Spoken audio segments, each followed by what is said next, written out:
ప్రకటన గ్రంథము 2వ అధ్యాయము 18-19 వచనాలు.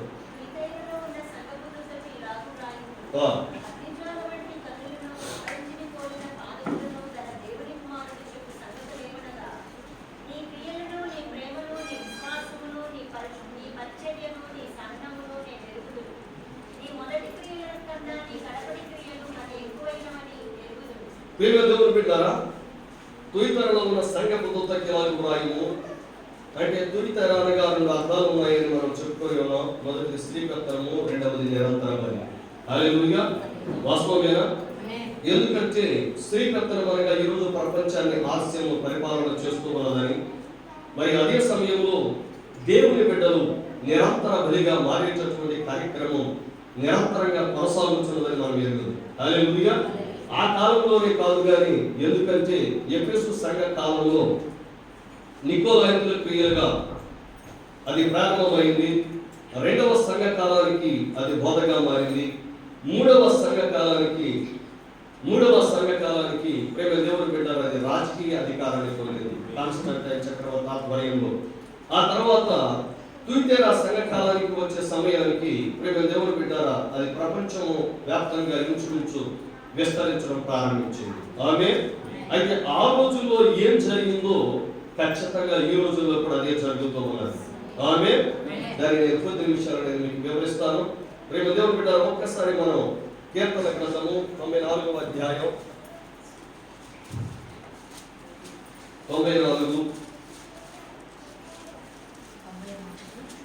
20వ వచనం చదువుతున్నామండి.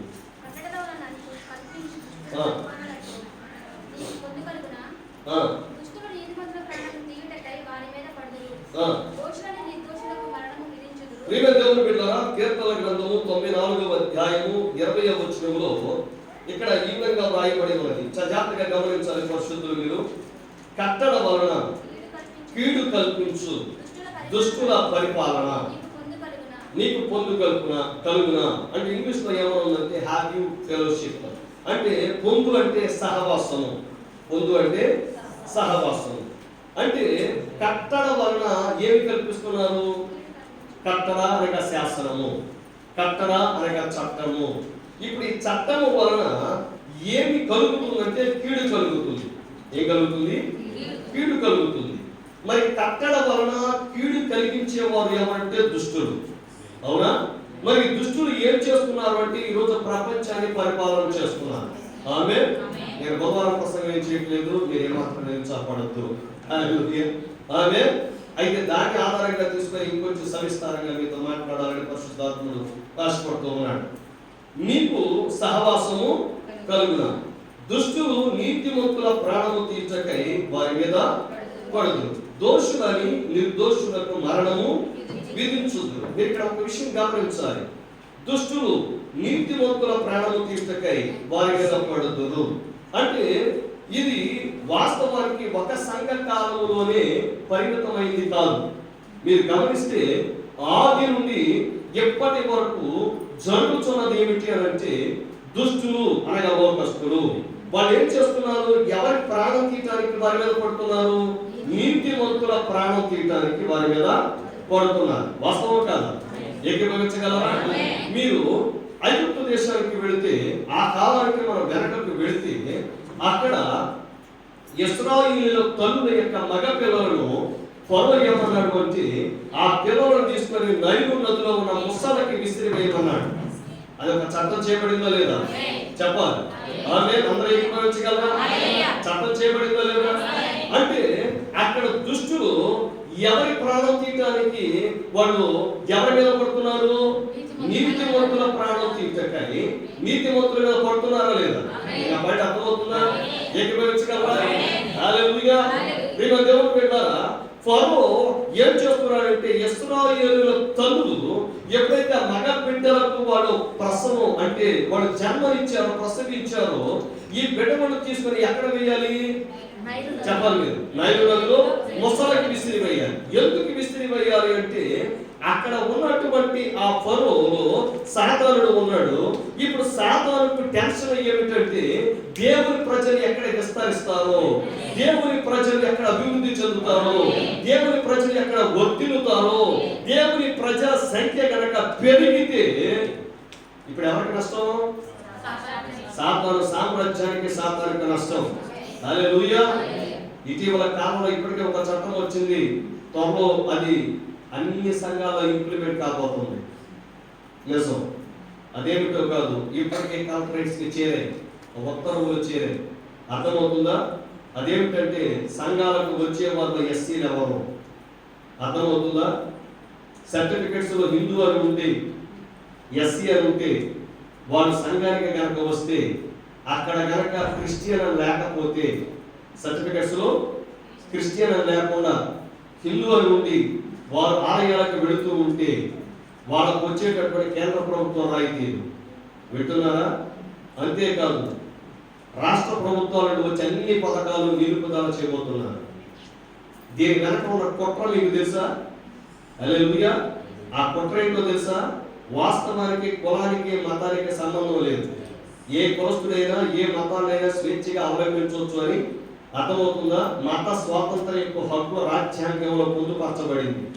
అయితే ఈరోజు ఎస్సీలైనటువంటి వారు క్రైస్తవ్యాన్ని అవలంబిస్తే, ముందుగా ఎస్సీలు అంటారు, ఎందుకంటే ఎస్సీలో ఎక్కువగా క్రైస్తవులు ఉన్నారు అని చెప్పి, ఆ జనసంఖ్య ఎక్కువ ఉన్నది కాబట్టి వారిపైన వారు దాన్ని అమలు పరుస్తున్నారు. నెక్స్ట్ టార్గెట్ ఎవరో తెలుసా? ఓసీలు, బీసీలు, ఎస్టీలు. అర్థమవుతుందా? ఎందుకంటే వాళ్ళ ఉద్దేశం ఏంటంటే, కేంద్ర ప్రభుత్వం యొక్క ఉద్దేశం ఏంటంటే క్రైస్తవుల సంఖ్య పెరగకూడదు. వింటున్నారా? ఎక్కడే ఉన్నారా? ఏకీభవించగలరా? హల్లెలూయా. ఎందుకు మీరు గమనించండి, క్రైస్తవుల సంఖ్య పెరిగితే ఇప్పుడు హిందువులకి వచ్చేది నష్టం. ఐగుప్తు దేశంలో అదే జరిగింది. జరిగిందా లేదా? చెప్పాలి.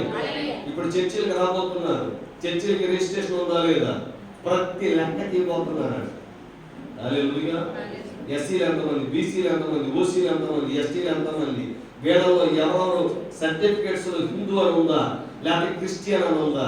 అక్కడ క్రిస్టియన్ అని ఉంటేనే వీడు చర్చికి రావాలి, అక్కడ హిందూ అని ఉంటే చర్చికి రావడానికి వీలు లేదు. అలాంటి పరిస్థితి రాబోతుంది త్వరలో.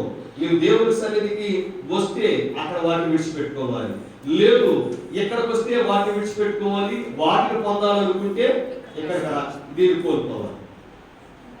అర్థమవుతుందా? భారతదేశ ప్రభుత్వం ఎటువంటి ఎత్తుగడ వేసిందో ఇది ఈనాటిది కాదు. అర్థమైందా? మన క్రీస్తు వారం, మనం ఎవరికి భయపడేవారం కాదు, దేనికి భయపడేవారం కాదు. హల్లెలూయా. ఎటువంటి చట్టాలు వచ్చినా, ఎలాంటి చట్టాలు వచ్చినా మన దేవుడు మనల్ని పోషించగలడు. ఆమేన్. మన జనసంఖ్యను వృద్ధి చేసేవాడు ఆయన. అవునా? ఇశ్రాయేలు యొక్క ప్రజల యొక్క జనసంఖ్య వృద్ధి చేసిన వాడు ఎవరో తెలుసా? చెప్పాలి. ప్రభువైన యేసు క్రీస్తు. వాళ్ళ చట్టాలు తీసుకొచ్చారు. ఆ చట్టాలు ఏమిటో తెలుసా? వాళ్ళ జనసంఖ్యను తగ్గించాలి, వాళ్ళ ప్రజల సంఖ్యను తగ్గించాలి, వాళ్ళను మరణింపజేయాలి, వాళ్ళను చంపేయాలి అని చెప్పి వాళ్ళ చట్టాలు తీసుకొచ్చారు. ఆ రోజుల్లో ఆ చట్టాలు తీసుకొచ్చారు. ఇప్పుడు కూడా ఒక చట్టం వచ్చింది. ఆ చట్టం గురించి నేను మీకు త్వరలో ఇప్పుడు చెప్పబోతూ ఉన్నా. ఆమేన్. యేసయ్యకు సంతోషపడమే స్తోత్రం చెప్తాను. కానీ మన క్రీస్తు కొరకు నిలబడతాం. మన సర్టిఫికేట్స్ త్వరలో కాల్చివేయబడబోతున్నాయి. మన సర్టిఫికేట్స్ తో మనకు పని ఉండదు త్వరలో. అర్థమవుతుందా? మనం చదివిన సర్టిఫికేట్స్ తో, మన కాస్ట్ సర్టిఫికేట్స్ తో, మన నేటివిటీ సర్టిఫికేట్స్ తో దేనితో మనకు పని ఉండదు ఇంకా. హల్లెలూయా. ఒకటే సర్టిఫికేట్, అదేమిటంటే క్రైస్తవ్యం అనే సర్టిఫికేట్. యేసయ్యకు సంతోషపడమే స్తోత్రం చెప్తాను. హల్లెలూయా.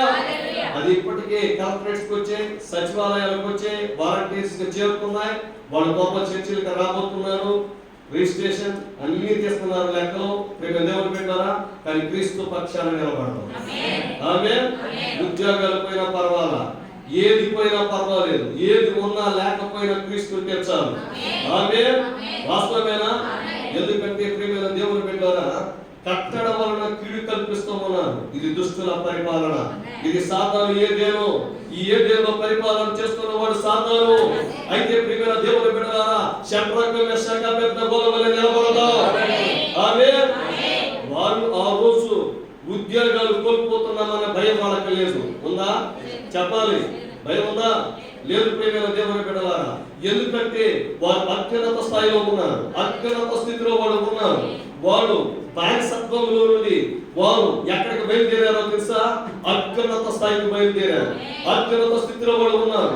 ప్రపంచాన్ని పరిపాలన చేస్తున్నటువంటి అత్యున్నత స్థాయి అధికారులుగా షడ్రక్ మెషక్ అబేద్నెగోలు ఉంటే, అక్కడ సాతాను ఏం చేశాడంటే రాజైన నెబుకద్నెజర్ ద్వారా ఒక విగ్రహాన్ని నిలువబెట్టించి, ఆ విగ్రహానికి మీరు సాష్టాంగ నమస్కారం చేయలేకపోతే నేను మిమ్మల్ని అగ్నిగుండంలో పడవేస్తా అన్నాడు. అయితే వీడు ఏమని నిలబడ్డారో తెలుసా? ఎవ్రీ బాయ్స్, ఎవ్రీ పిల్లలు ఎలా నిలబడ్డారో తెలుసా?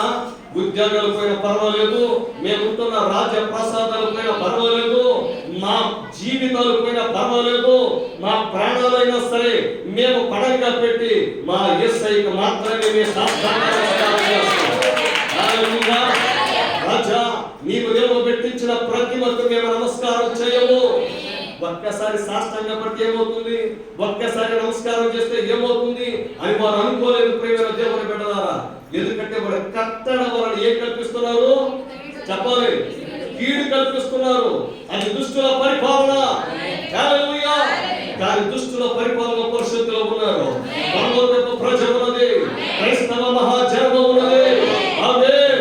మనం ఎంత బట్టిగా నిర్ణయించబడిన వ్యక్తులను ఈ భూమి మీద ఎన్ని చట్టాలు వచ్చినా, మీకు ఈ మధ్యాహ్న కాలంలో రెండింటికి వివరణ చెప్తాను నేను.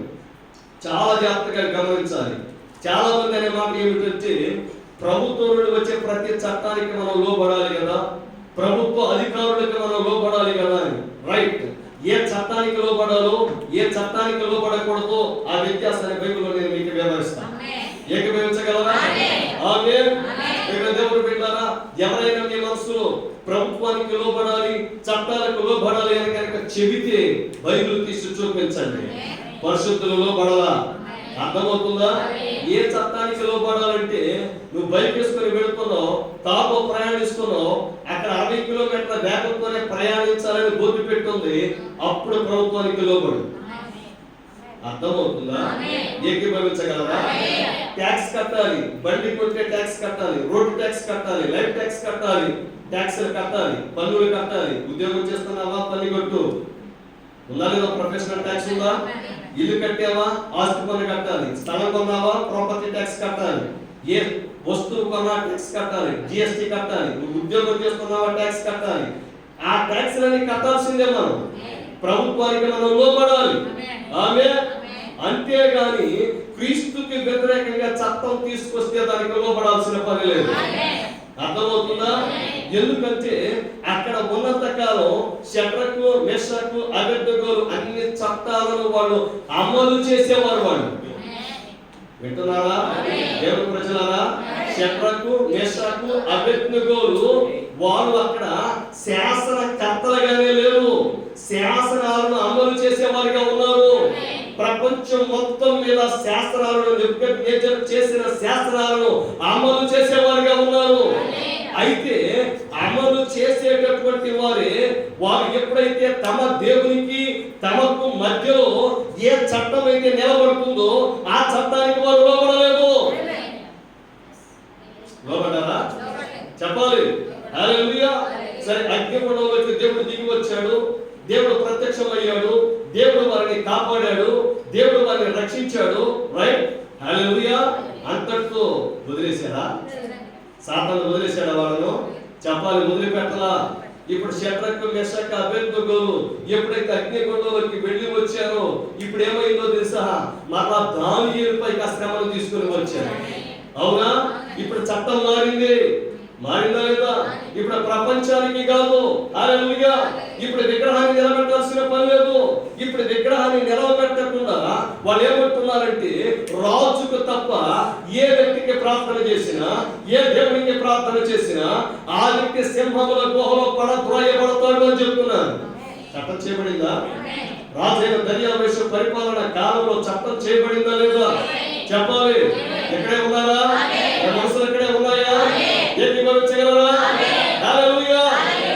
ముందుగానే చట్టం చెప్పి భయపడుతున్నారు అనుకోకండి. మనకి ఈ లోకం కాదు, మన రాజ్యం ఇది కాదు, మన పరలోక రాజ్య సంబంధులను. మనం అక్కడికి వెళ్ళబోతున్నాం, తిరిగి రాబోతున్నాం, ఈ ప్రపంచాన్ని ఏలబోతున్నాం. ఒకరోజు ఈ ప్రపంచం మన బాధాక్రాంతమవబోతూ ఉన్నది. క్రైస్తవులారా, కమ్ ఆన్. హల్లెలూయా. దేవుని బిడ్డలారా, దేనికి భయపడాల్సిన పని లేదు, దేనికి జడి భయపడాల్సిన పని లేదు. దేవుడు యెహోషువతో చెప్పిన మాట ఒకటే, భయపడకుడి, జడియకుడే. ఈ ధర్మశాస్త్ర ప్రకారంగా మీరు జీవించండి.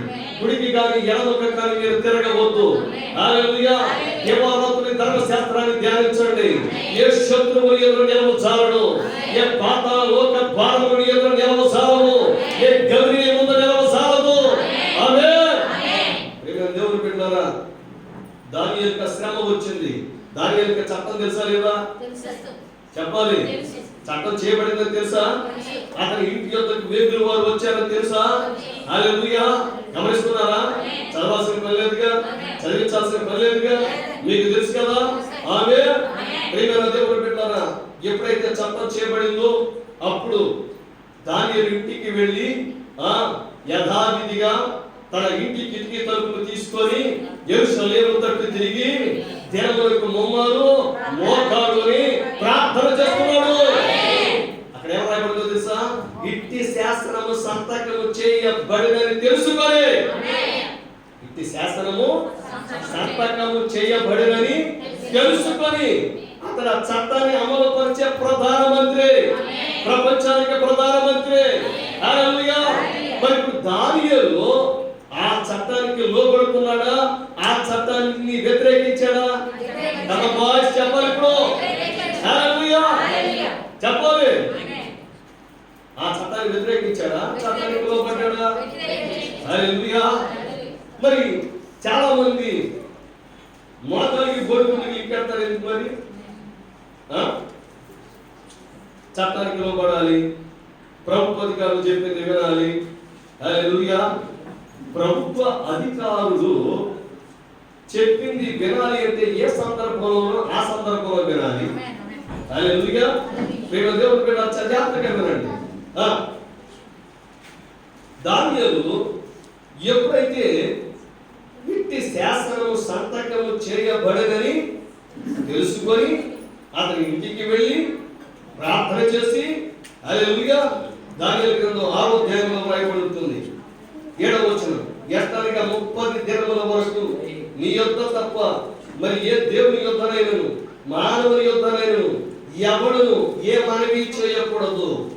ఎవడైనా చేసిన యెడల వాడు సింహముల గుహలో పడద్రోయబడును.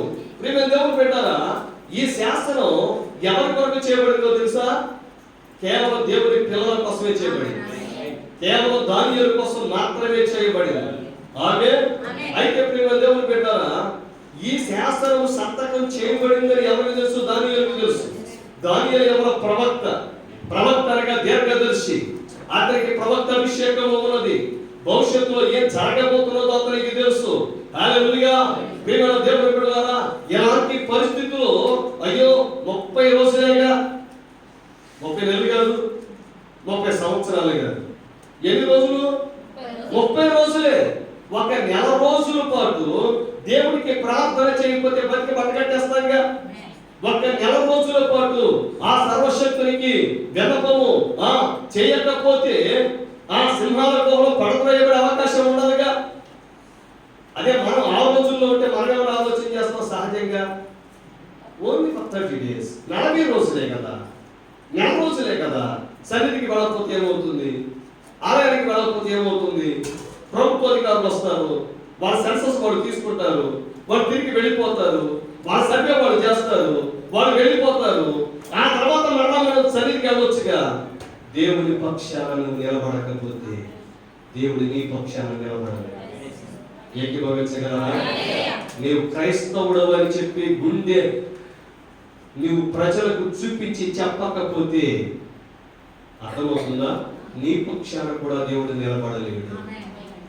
ఉద్యోగం కోసమో, రైతు కోసమో, ప్రభుత్వ పథకాల కోసమో, ఈ భూమి మీద సాతానుడు వేసే ఎంగిలి వెతుకుల కోసమో మనము క్రీస్తు పక్షాన నిలబడలేకపోతే క్రీస్తు కూడా మన పక్షాన పౌరుషం తెచ్చుకోవాలి. మనం ఆత్మ సమన్వయ పౌరుషం తెచ్చుకోవాలి. హల్లెలూయా.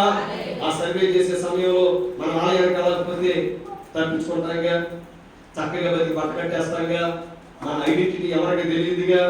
మేము దేవుని బిడ్డారా, మన గుర్తింపు ప్రపంచానికి తెలియాలి. ఏకీభవించగలరా? హల్లెలూయా. ఎవరికి పెంచా ఉద్యోగాలు పోతే అన్ని పోతాయి, దానియేలు పోదా చెప్పాలి. షడ్రకు మెషకు అబేద్నెగోలకు పోవా? వాళ్ళు ఎక్కడ ఉన్నారో తెలుసా? మనకున్నటువంటి ఈ చిన్న చిన్న ఉద్యోగాలు పెద్ద లెక్క కాదు, మన ప్రపంచ స్థాయి అధికారులు, ప్రపంచానికి ప్రధానమంత్రి. అయితే నేను ప్రపంచానికి ప్రధానమంత్రిని అయితే ఈ ప్రధానమంత్రి పోస్టు వచ్చింది దేని వల్ల తెలుసా?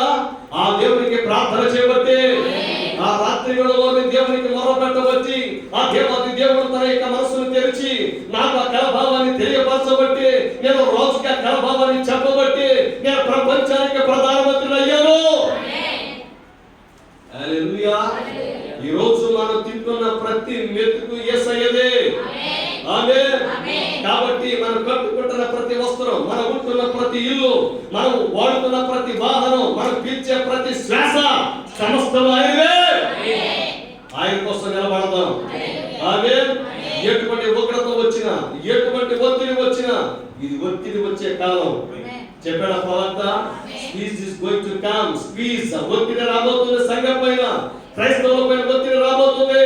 హల్లెలూయా. కానీ ఒత్తిడి సమయంలో ఒత్తిడిని విడిచిపెట్టి ప్రశాంతంగా జీవించే ప్రజలు. హల్లెలూయా. యేసుకి సంతోషపడుతున్న స్తోత్రం చెప్తాం. రాజా ఈ ప్రకారముగా రాజు శాస్త్రము ఒకటి గుర్తించి మాదీయుల యొక్కయు పారసీకుల యొక్కయు పద్ధతులను అనుసరించి స్థిరముగా శాసనముగా ఉన్నట్లు. ఏమంటే రాజుగారు చేస్తేనే శాసనం, అవునా? అది మన స్థిరముగా శాసనం. ఏంటంట 30 రోజులకే స్థిరముగా శాసనం. ఇది ఏమన్నానంటే 30 రోజుల కోసం ఏ శాసనం అంటే ఇది స్థిరముగా శాసనముగా ఉన్నట్లు. దాని మీద సంతకం చేయమని మనవి చేసింది. కాగా రాజుకు దర్యావేషు శాసనం రాయించి సంతకం చేశాడు. ఇట్టి శాసనం సంతకం చేయబడదని తెలుసుకొనను అతడు తన ఇంటికి వెళ్ళి యథా ప్రకారముగా అనుదినము ముమ్మారు మోకాళ్ళుని తన ఇంటి పైగది కిటికీలు యెరూషలేము తట్టునకు తెరవబడి ఉండగా తన దేవునికి ప్రార్థన చేయుచు ఆయనను స్తుతించుచు వచ్చాడు. ఇట్టి శాసనము సంతకము చేయబడినది. దానియేలు తెలుసుకొని ఇంటికి వెళ్ళి తలుపులు మూసేసుకొని ఉందా, కిటికీలు మూసేసి తెరిచాడా లేదా? కిటికీలు తెరిస్తే చూస్తారా లేదా? వేగులు వారు ఉన్నారా లేదా అక్కడ? అయితే ఆయన ఏమంటున్నాడు? కిటికీలు తీసి తన ఇంటి పైకది కిటికీలు యెరూషలేము తట్టునగా తెరవబడి ఉండగా తన దేవునికి ప్రార్థన చేయొచ్చు, ఆయన స్తుతించుచూ వచ్చారు. ఆ మనుషులు గుంపు కూడి వచ్చి దానియేలు తన దేవునికి ప్రార్థన చేయటయు ఆయన బతిమాలుకొనుటయు చూచి వేగులు వారు వచ్చారా లేదా? ఎందుకోసం? దానియేలు కోసం వాళ్ళు వచ్చారు. శాసనం చేయబడిందే దానియేలు కోసము, చట్టం చేయబడిందే దానియేలు కోసము. హల్లెలూయా. అయితే ప్రియమైన దేవుని బిడ్డలారా, ఇట్టి శాసనము సంతకము చేయబడని తెలుసుకున్న ఈ దానియేలులందరూ ఏం చేస్తారో తెలుసా? హల్లెలూయా. ప్రభువు కోసం నిలబడతారు. ఏది ఉన్నా లేకపోయినా ఆమేన్, దేవుని కోసమే బ్రతుకుదాం. హల్లెలూయా. సాతానేసి ఎంగిలి వెతుకులు మనకెందుకండి? మన దేవుడు సృష్టించే దేవుడు. మన దేవుడు మన గృహంలో సారైపోతే విధవరాలు ఇంటిలో ఏ విధంగా సృష్టి చేశాడో మన ప్రతి ఒక్కరి ఇళ్లలో ఆయన సృష్టి చేయగలిగిన దేవుడు. ఆయన నిన్న నేడు నిరంతరం ఏకరీతిగా ఉన్న దేవుడు. హల్లెలూయా. అందుకే నేను బడిలో పిల్లలు చేర్పించడానికి వెళ్తే, అయ్యా మీరు BCCలోకి మారితే మీకు ఆ పథకాలు ఈ పథకాలు అవి రావు ఇవి రావు అన్నారు. ఒకటే చెప్పారు, క్రైస్తవుడును. హల్లెలూయా. మీ పిల్లలకు ఉద్యోగాలు రావు, రాకపోయినా పర్వాలేదు, నా దేవుడు పోషించడానికి సమర్థుడు. నా దేవుడు సహజాతీయమైన దేవుడు. హల్లెలూయా. ఎందుకంటే మనం క్రైస్తవులుగా ఉన్నాం. సర్టిఫికేట్స్ లో క్రైస్తవులమే, బ్రతుకు క్రైస్తవులమే. హల్లెలూయా. మనమంతా క్రైస్తవులే. హల్లెలూయా. ఆత్మ సంబంధమైన పౌరుషం కలిగి బ్రతుకుదాం. మన రహస్య విశ్వాసులు కాదు, మన రహస్య క్రైస్తవులు కాదు, మన నికోదేములు కాదు, రాత్రి వేళలో యేసయ్య దగ్గరకు వచ్చే వాళ్ళకి కాదు, పట్ట పగల యేసయ్య దగ్గరకు వచ్చి యేసయ్య కోసము ప్రాణాలను అర్పించడానికి మనం సిద్ధమే. హల్లెలూయా. పేతురు యాకోబు యోహానులను వాళ్ళు పిలిపించారు, వాళ్ళు చట్టం చేశారు. అపోస్తలుల కార్యాలు 5వ అధ్యాయంలో దయచేసి నా ముఖం చూస్తూ వింటూ ఉండండి. ప్రేమ దేవుని బిడ్డలారా, వాళ్ళు ఏం చేశారంటే తీసుకొని వెళ్ళి చెరసాలలో వేసి, మీరు ఎట్టి పరిస్థితుల్లో ఈ నామమును బోధించకూడదు, ఈ నామమును ప్రకటించకూడదు అని చెప్పాను. వాళ్ళు ఏమన్నారు తెలుసా? మీరు మమ్మల్ని చదివినా పర్వాలేదు. హల్లెలూయా. ఒక్క మాట మిమ్మల్ని చదివిస్తాను, మీతో చదువుదామా? అపోస్తుల కార్యాలు 5వ అధ్యాయము 41వ వచనం, 40వ వచనం కూడా చదువుతాం.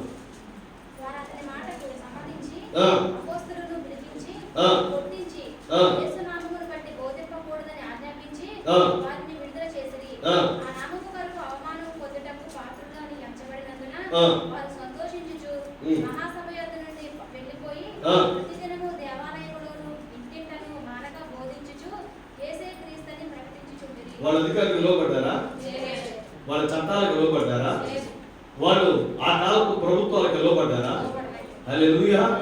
మరి ఎక్కడ ఉంది మన విజ్ఞత? ఎక్కడ ఉంది మన వివేచన? ఎక్కడ ఉంది? హల్లెలూయా. వారి మాటకు సమ్మతించి అపోస్తులను పిలిపించి కొట్టించి యేసు నామమును బట్టి బోధింపకూడదని ఆజ్ఞాపించి, అది ఆజ్ఞ, అది చట్టము, అది శాసనము. అయితే వారు లోబడ్డారా? చెప్పాలి. లోబడలేదుగా. ఆది అపోస్తుల బోధేగా మనది, ఆది అపోస్తుల జీవితమేగా. మన జీవితంలో జరిగే కార్యాలు ఆది అపోస్తుల కార్యాలేగా. వారు పరిశుద్ధాత్మతో నింపబడిన వారేనా? హల్లెలూయా. ఆమేన్. మరి వారు లోబడకపోతే మనం ఎలా లోబడతాం? చెప్పాలి. అర్థమవుతుందా? మన ప్రాణాలు పోయిన పర్వాలా, ఈ దేశపు చట్టాలకు మనం లోబడం. ఆమేన్. ఎందుకు లోబడమో తెలుసా? మన ఈ లోకం కాదు. మీరు అనుకోవచ్చు, మీరు ప్రసంగం చేస్తున్నారు, మీకు రిస్క్ పెరుగుతుందని. నేను COVID-19 గురించి ప్రసంగించినప్పుడు చాలా రిస్క్ ఉందని చాలా మంది ఫోన్ చేసి చెప్పాను. నేను ఒకటే చెప్పాను, జీవితానికైనా సిద్ధమే, మరణించడానికైనా సిద్ధమే. హల్లెలూయా. ఆది అపోస్తులు ఆ రోజు జైలుకి వెళ్ళారా లేదా? చెప్పాలి. వెళ్ళారా లేదా? వాళ్ళు వెళ్ళగా లేనిది ఇప్పుడు ఈ రోజు విశ్వాసులకు ఎలా ఉందో చెప్పనా? వాళ్ళైతే ఆలోచన మనం వెళ్ళకూడదు. హల్లెలూయా. వారు వెళ్ళారనుకో అది దేవుని మహిమార్థం, మనం వెళ్ళామనుకో దేవుడు కాపాడలేదు. ఇది ఎక్కడ సూత్రం? నా తెలియబెడతారు. హల్లెలూయా. అంటే అపోస్తులైన పౌలు గారికి ఒక సూత్రం, మనకు ఒక సూత్రమా? వాళ్ళు రాళ్ళు పెట్టి కొట్టబడ్డారు అంటే మనం రాళ్ళు పెట్టి కొట్టబడద్దా? చెప్పాలి. వాళ్ళు అవమానం పొందారంటే మనం అవమానం పొందొద్దా?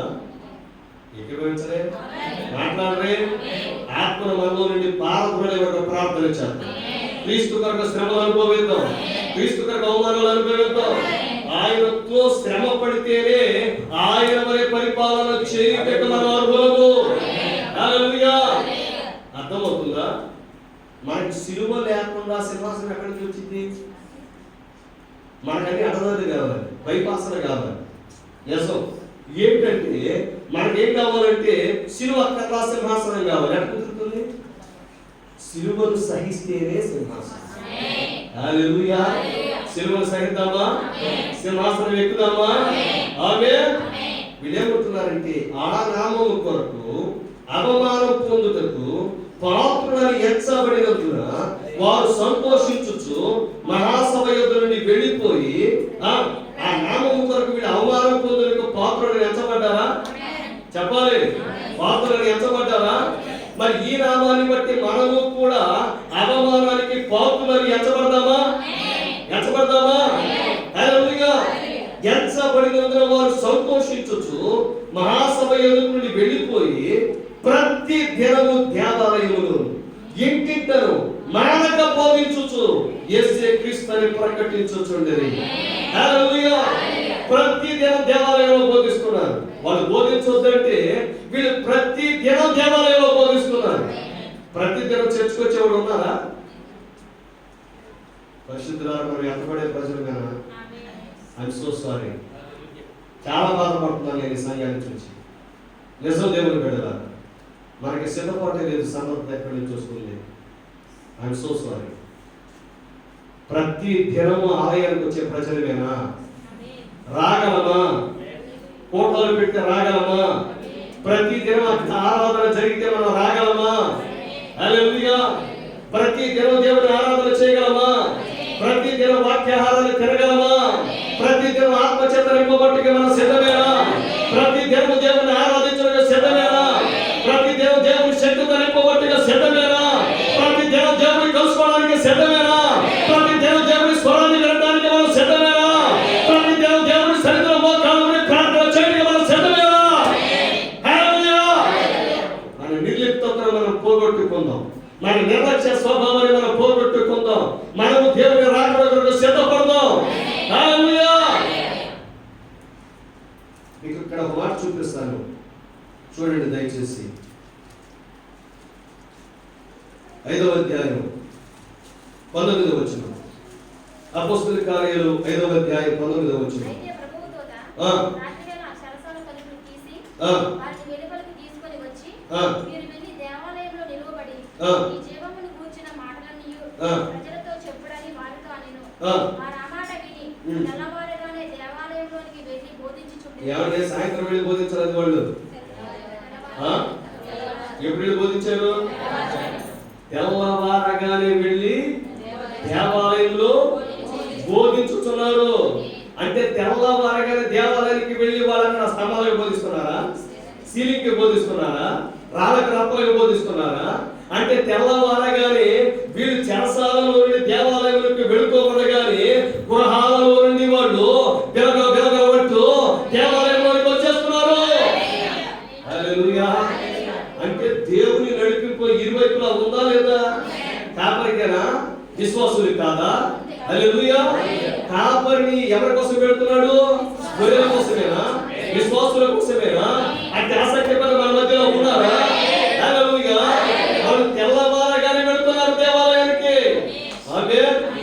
చిన్నప్పుడు మేము ఉడిపెట్టలో ఉండేవాళ్ళం. అక్కడ పాస్టర్ గారు, పెంతెకోస్తు పాస్టర్ గారు, నిజంగా దైవజనులు చూస్తే అంత ముచ్చట చేసేది. ఎందుకంటే ఉదయం 5 గంటలకు వెళ్ళి మహావృద్ధుడు ఆయన వెళ్ళి 5 గంటలకి మైక్ పెట్టి డ్రమ్ము కొడుతూ ఆటలు పడుతూ ప్రజలను ఉచ్చిమింపజేస్తూ ఉదయాన్నే లేచి పక్షులు ఆయన స్తుతిస్తున్నాయి, జంతువులు ఆయన స్తుతిస్తున్నాయి. మనం ఎందుకు ఆయన స్తుతించలేమని చెప్పి అంత వృద్ధాప్యంలో కూడా ఆ దైవజనులు లేచి 5 గంటలకి యవనస్తులే లేవలేకపోయేవారు. చలికాలంలో సైతం ఆయన 5 గంటలకల్లా దేవాలయం తలుపు తీసుకొని ఆయన ఒక్కరే లోపలికి వెళ్ళి నిజంగా డ్రమ్ము కొడుతూ పాట పాడుతుంటే నిజంగా ఎంతగా ఆనందించేవాళ్ళం చూస్తే, ఎంతగా ప్రభువులు ఆనందించేవాళ్ళము. అంటే దైవజనులు లేపబడాలని ప్రార్థించాలి. హల్లెలూయా! ప్రతి దినం క్రీస్తుకి ఆరాధన, ప్రతి దినం క్రీస్తుకి పాటలు, ప్రతి దినం యేసయ్యకి ఆరాధన. హల్లెలూయా!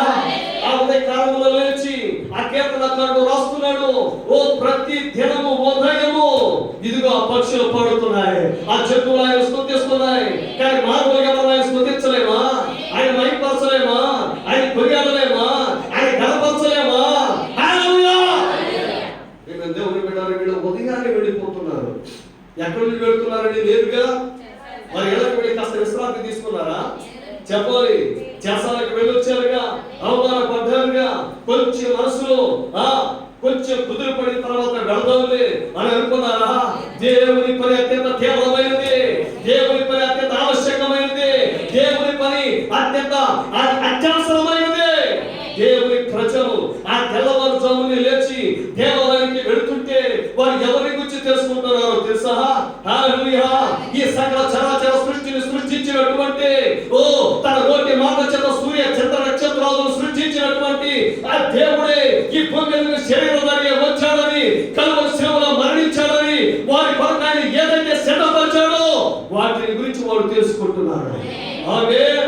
వారికి రక్షణ వచ్చిందని, విమోచన కలిగిందని, స్వస్థత సిద్ధంగా ఉన్నదని, ఆమేన్, సకల దెయ్యాల నుండి వారికి విడుదల కలుగుతుందని సమస్తము వారు తెలుసుకుంటున్నారు. అవునా? నీవు ఒక గ్రామంలో కూటమి పెడితే ఆ ప్రజలకు ఏమి తెలుస్తుందో తెలుసా? అప్పటి వరకు వాళ్ళకి తెలియని రక్షణ, దేవుడు సిద్ధపరిచిన రక్షణ. హల్లెలూయా! వారికి రక్షణ సిద్ధమైనదని, వారికి ఒక మహారక్షణ కలగబోతుందని, సకల వ్యసనాలు పోబోతున్నాయని, వారి కుటుంబాలు కట్టబడతాయని, వారి పరలోక రాజ్యం కొరకు సిద్ధపడగలరని, వారి నరకాన్ని తప్పించుకోగలరని, వారి మరణాన్ని జయించగలరని. హల్లెలూయా! దేవుని బిడ్డలారా, ఈ భూమి మీద దేనికి లేని ప్రాధాన్యత ఒక క్రైస్తవ కూటానికి ఉన్నది. ఒక ఉద్యమం కొట్టడానికి ఉన్నది. హల్లెలూయా. ఒక వ్యక్తి తన జీవితము విసిగి వేసారిపోయి, ఇదిగో నేను ఈ వ్యసనం నుండి నేను రక్షించుకోలేను, నేను తప్పించుకోలేను, నా వల్ల కావటం లేదు, ఈ మద్యపాన వ్యసనము నాలో నుండి పావటం లేదని, ఈ వ్యభిచార వ్యసనము నాలో నుండి పావటం లేదని ఎంతగానో ఏడుస్తూ వస్తాడు. కానీ సహాయపడే దేవుడు అక్కడ ఉన్నాడు, రక్షించగలిగిన దేవుడు అక్కడ ఉన్నాడు, విమోచించగలిగిన దేవుడు అక్కడ ఉన్నాడు. ఆయన యెహోవా రఫా, నేను స్వస్థపరచు యెహోవా. హల్లెలూయా. దానిని వాటన్నిటిని ప్రజలకు అందుబాటులోకి తీసుకొని రాగలిగేది ఎవరో తెలుసా? హల్లెలూయా. మీరే మీరు అనుకుంటున్నారు ఒక కాపరి అని. హల్లెలూయా. కానీ దేవుని ప్రజలు వచ్చి అక్కడికి అన్ని సిద్ధపరిస్తేనే కదా కాపరి చేయగలిగింది. ఆమేన్. మీరే రాకపోతే, మీరే చేయకపోతే కాపరి అక్కడ ఏం చేయగలడు? హల్లెలూయా. ప్రియమైన దేవుని బిడ్డలారా, వీళ్ళు ఎప్పుడు పెడుతున్నారు? చట్టాలు ఉన్నప్పటికీ, ప్రభుత్వ అధికారులు వాళ్ళు బంధించినప్పటికీ, ఆమేన్, చెరసాల నుండి ఎవరైనా వచ్చి వాక్యం చెప్తే వీళ్ళు వెళ్ళగలరా? రైట్ కదా. మరలా తీసుకొని చెరసాలలో వేస్తారని, బోధించిన వాడిని చెరసాలలో వేస్తే వినేవాడిని సైతం కూడా వేస్తారుగా. అయితే చెరసాలకు వెళ్ళటానికి సిద్ధమే. దేవుని వాక్యాన్ని వినాలి, ఆ రక్షకుడి గురించి తెలుసుకోవాలి, అభిషేకాన్ని పొందాలి. అట్టి అభిషేకంలోకి మనందరం వచ్చుదాము కాక, అట్టి కృపను మనందరం పొందుదాము కాక. మన సమయం వచ్చింది. ఇప్పుడు మనం జైలుకి వెళ్ళే సమయం ఆసన్నమైంది. దేవుని ప్రజలు ఈ సమయంలో మహాభయంకరమైన ఒత్తిడికి కూడా సమయం ఇది. మహాభయంకరమైన ఒత్తిడి. నిజం దేవుని బిడ్డలారా, మీరు అనుకుంటున్నట్లుగా మీరు నన్ను ప్రశ్నించొద్దు, వ్యాక్సిన్ వేయించుకోవాలా అని. ఎవరిష్టం వారిది. అయితే నేను చెప్పాల్సింది నేను చెప్తాను. హల్లెలూయా. నన్ను మాత్రం బదనాం చేయొద్దు మీరు, దయచేసి నన్ను బాధ్యునిగా చేయొద్దు మీరు. కానీ ఒక విషయం చెప్తున్నాను, వ్యాక్సిన్ అనేది మీ ప్రాణాన్ని తీసే విషయం, దాంట్లో తిరిగేది. హల్లెలూయా. దాన్ని నిరూపించమంటే నేను నిరూపించలేదు, నేను సైన్స్ చదువుకోలేదు. మీరు వ్యాక్సిన్ వేయించుకుంటారా వేయించుకోరా అనేది పూర్తిగా మీ ఇష్టం పైన ఆధారపడి ఉంది. ఆ విషయంలో నా వైపు నుండి ఎటువంటి ఒత్తిడి ఉండదు. ఆ విషయంలో నా వైపు నుంచి ఒక విధానపరమైన నిర్ణయం అనేది ఏమీ ఉండదు, మీ ఇష్టం. అయితే నేను చెప్పాల్సింది నేను చెప్తాను. హల్లెలూయా. ఈరోజు ప్రియమైన దేవుని బిడ్డలారా, కరోనా వైరస్ ప్రపంచాన్ని కబలిస్తూ ఉంది. అయితే ఈ విషయంలో కూడా అంత్యకాల వర్తమాన దైవజనులు 2 గ్రూపులుగా ఉన్నారు. ఒక గ్రూప్ వేయించుకోవద్దంటుంది, ఇంకొక గ్రూప్ వేయించుకోమంటుంది. హల్లెలూయా. మీరు ఏ గ్రూప్ మాటలు విన్నా అది మీ ఇష్టం, అంతేగాని నేను దానికి బాధ్యత కాదు. హల్లెలూయా. వేయించుకోమనే వాళ్ళు చెడ్డవాళ్ళు అని నేను చెప్పను. నా పాయింట్ అర్థం చేసుకుని, నేను ఎప్పుడు రెండో వ్యక్తి గురించి కూడా కర్మ కూడా ఆలోచన చేయను. అర్థమవుతుందా? పూర్తిగా మీ ఇష్టమే. అయ్యా పలానా దైవజనుడు మమ్మల్ని వ్యాక్సిన్ వేయించుకోమంటున్నారు, ఆయన ఆ విధంగా ప్రసంగం చేస్తున్నారు అని చెప్పని నా దగ్గరకు వచ్చి అడిగితే నా దగ్గర జవాబు లేదు. ఒకటే గుర్తుపెట్టుకోండి, నా దగ్గర జవాబు లేదు. మీరు ఏ దైవజనుని మాట ఆలకించాలనుకుంటున్నారో అది పూర్తిగా మీ ఇష్టం. ఎందుకంటే యూట్యూబ్ అనేది ప్రతి ఒక్క సెల్ఫోన్లో ఉంది. Everybody is entitled to have that YouTube. అర్థమవుతుందా? ఎవరైనా మీరు యూట్యూబ్లో వర్తమానాలు వినొచ్చు, అది మీ ఇష్టం.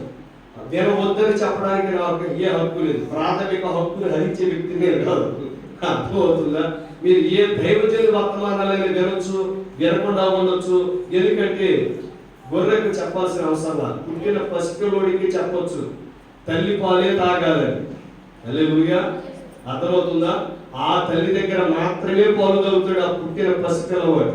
కానీ పెద్ద అయిన తర్వాతే మన నాన్న గడి తింటాం, అంతే కదా. పిజ్జాలు, బర్గర్లు. హల్లెలూయా. ఆ పేరు కూడా అర్థమే సాగు. అక్కడ మెన్యూ కార్డు ఇస్తారు వాళ్ళు, ఆ పేరుకి అర్థాలు కూడా తెలియదు. ఏదో 65 అంట, 75 అంట, 85 అంట, చికెన్ 65, 95 రకరకాల పేర్లు పెడతారు మన ప్రాణం తీయడానికి. హల్లెలూయా. పెద్దైన వ్యక్తికి చెప్పాల్సిన పని లేదుగా. ఏ తింటే ఆరోగ్యము, ఏ పడు తింటే ఆరోగ్యము, ఏ స్వీట్ తింటే ఆరోగ్యము, ఏ తింటే ఆరోగ్యం అనేది వయసుకు వచ్చిన వ్యక్తికి చెప్పాల్సిన పని లేదు. అదే అప్పుడే పుట్టిన పసిపిల్లోడు తల్లి రొమ్ము దగ్గరికి పాక్కుంటేనే పాలు తాగుతాడు. ఇక్కడ ఆ పిల్లవాడి లోపల దేవుడు ఆ కంపస్ పెట్టాడు, ఆ దిక్సూచి పెట్టాడు. ఆ తల్లిని కాకుండా ఏ తల్లిని అక్కడ పెట్టి పాలు తాగమన్న పిల్లవాడు తాగడు. ఎందుకని తాగడు? ఆ పిల్లవాడు దేవుడు ఆ యొక్క చెప్పాలి ఆ సహజాతాన్ని పెట్టాడు, ఆ జ్ఞానాన్ని పెట్టాడు. అయితే ఎదిగిన పిల్లవాడు ఇక తల్లి దగ్గర పాలు తాగడు. అవునా కదా? తనకి ఇష్టం వచ్చిన ఆహారాలు వండుకోగలడు, తినగలడు, ఏ హోటల్ అయినా తినగలడు, ఏ హోటల్ అయినా తినగలడు. అయితే అక్కడ ఆ వ్యక్తికి విచక్షణ ఉంటుంది, వివేచన ఉంటుంది, ఏం తినాలి ఏం తినకూడదు అని. రెండింటిని తండ్రి అక్కడే పిల్లవాడు పంపిస్తాడు. కానీ ఏం తినాలో పిల్లవాడు నిర్ణయించుకొని దాని ప్రకారంగా తింటే బజ్జీ తింటే బజ్జీలా తయారవుతాడు, పూరి తింటే పూరిలాగా అవుతాడు, ఏం తింటే అలా తయారవుతాడు. అప్పుడు తింటే అప్పుడలాగా అవుతుంది. రైట్, హల్లెలూయా. ఎందుకంటే మనం విజయవాడ వెళ్ళినప్పుడు నాకు అప్పుడాలా కొంచెం అనుకోవాలి అయింది లేదు, అందుకే దాని అలాగే ప్రేమ దేవుడు పెట్టాలి, గమనించాలి. అలాగే యూట్యూబ్ మన దగ్గర ఉంది, ఏది వినాలనుకున్నా నేను వినొచ్చు, నేను కాదని చెప్పను. అయితే వినేటప్పుడు నాకు కొంచెం వివేచన అవసరం, విచక్షణ అవసరం. హల్లెలూయా. పరిశుద్ధాత్మ నడిపింపు మనకు అవసరం. ఎందుకంటే సైన్యం బాగుంది కదా నోట్లో పెట్టుకున్నాం అనుకోండి, రెండవసారి మనం రుచి చూడటానికి మనం వండం, అంతే తేడా. ఎందుకంటే ఆవిడ అబద్ధం చేసిందా లేదా? అబద్ధాన్ని ఒక్కసారి రుచి చూద్దాం అనుకుంది. రుచి చూసిన తర్వాత ఒట్టుకున్నటువంటి మహిమ పోయింది, తనకున్న స్థానంలో వైదొలిగిపోయింది, తన భర్తతో సహవాసాన్ని కోల్పోయింది, తన సృష్టికర్తతో సహవాసాన్ని కోల్పోయింది, తన జీవితంలో తనకున్న మహిమ మొత్తాన్ని కోల్పోయింది. ఆమేన్. అయితే ప్రియ దేవుడు పెట్టారు, ఎందుకంటే బోధ అనేది చాలా ప్రాముఖ్యం. బోధ అనేది చాలా ప్రాముఖ్యం. మీరు అనుకోవచ్చు బోధ ఏదైతేనండి అని, కానీ బోధ వలనే నీవు ఏది అవ్వాలో అది అవ్వగలవు. అర్థమవుతుందా? ఇప్పుడు దేవం మన దగ్గర ఒక పెద్ద ఆయన వస్తే 73 సంవత్సరాలు అండి, ఆయన ఇంటర్వ్యూ చేశారు.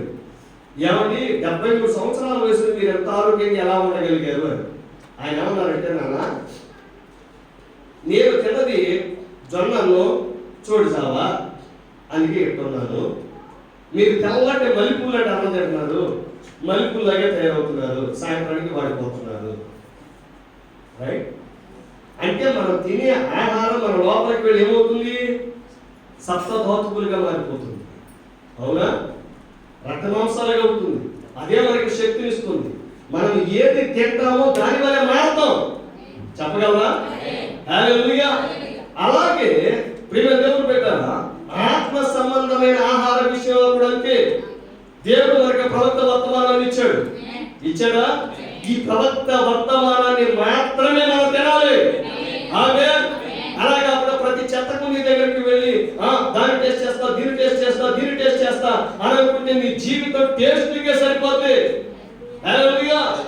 రుచి చూడాల్సిన పని లేదు, మనం రుచి చూడాల్సింది యెహోవా ఉత్తముడని రుచి చూసి తెలుసుకోండి. ఆయన బోధిస్తున్నాడు, ఈయన బోధిస్తున్నాడు, ఆ సంఘ శాఖ పాస్టర్లు ఏం బోధిస్తే మనకెందుకు? ఆమేన్.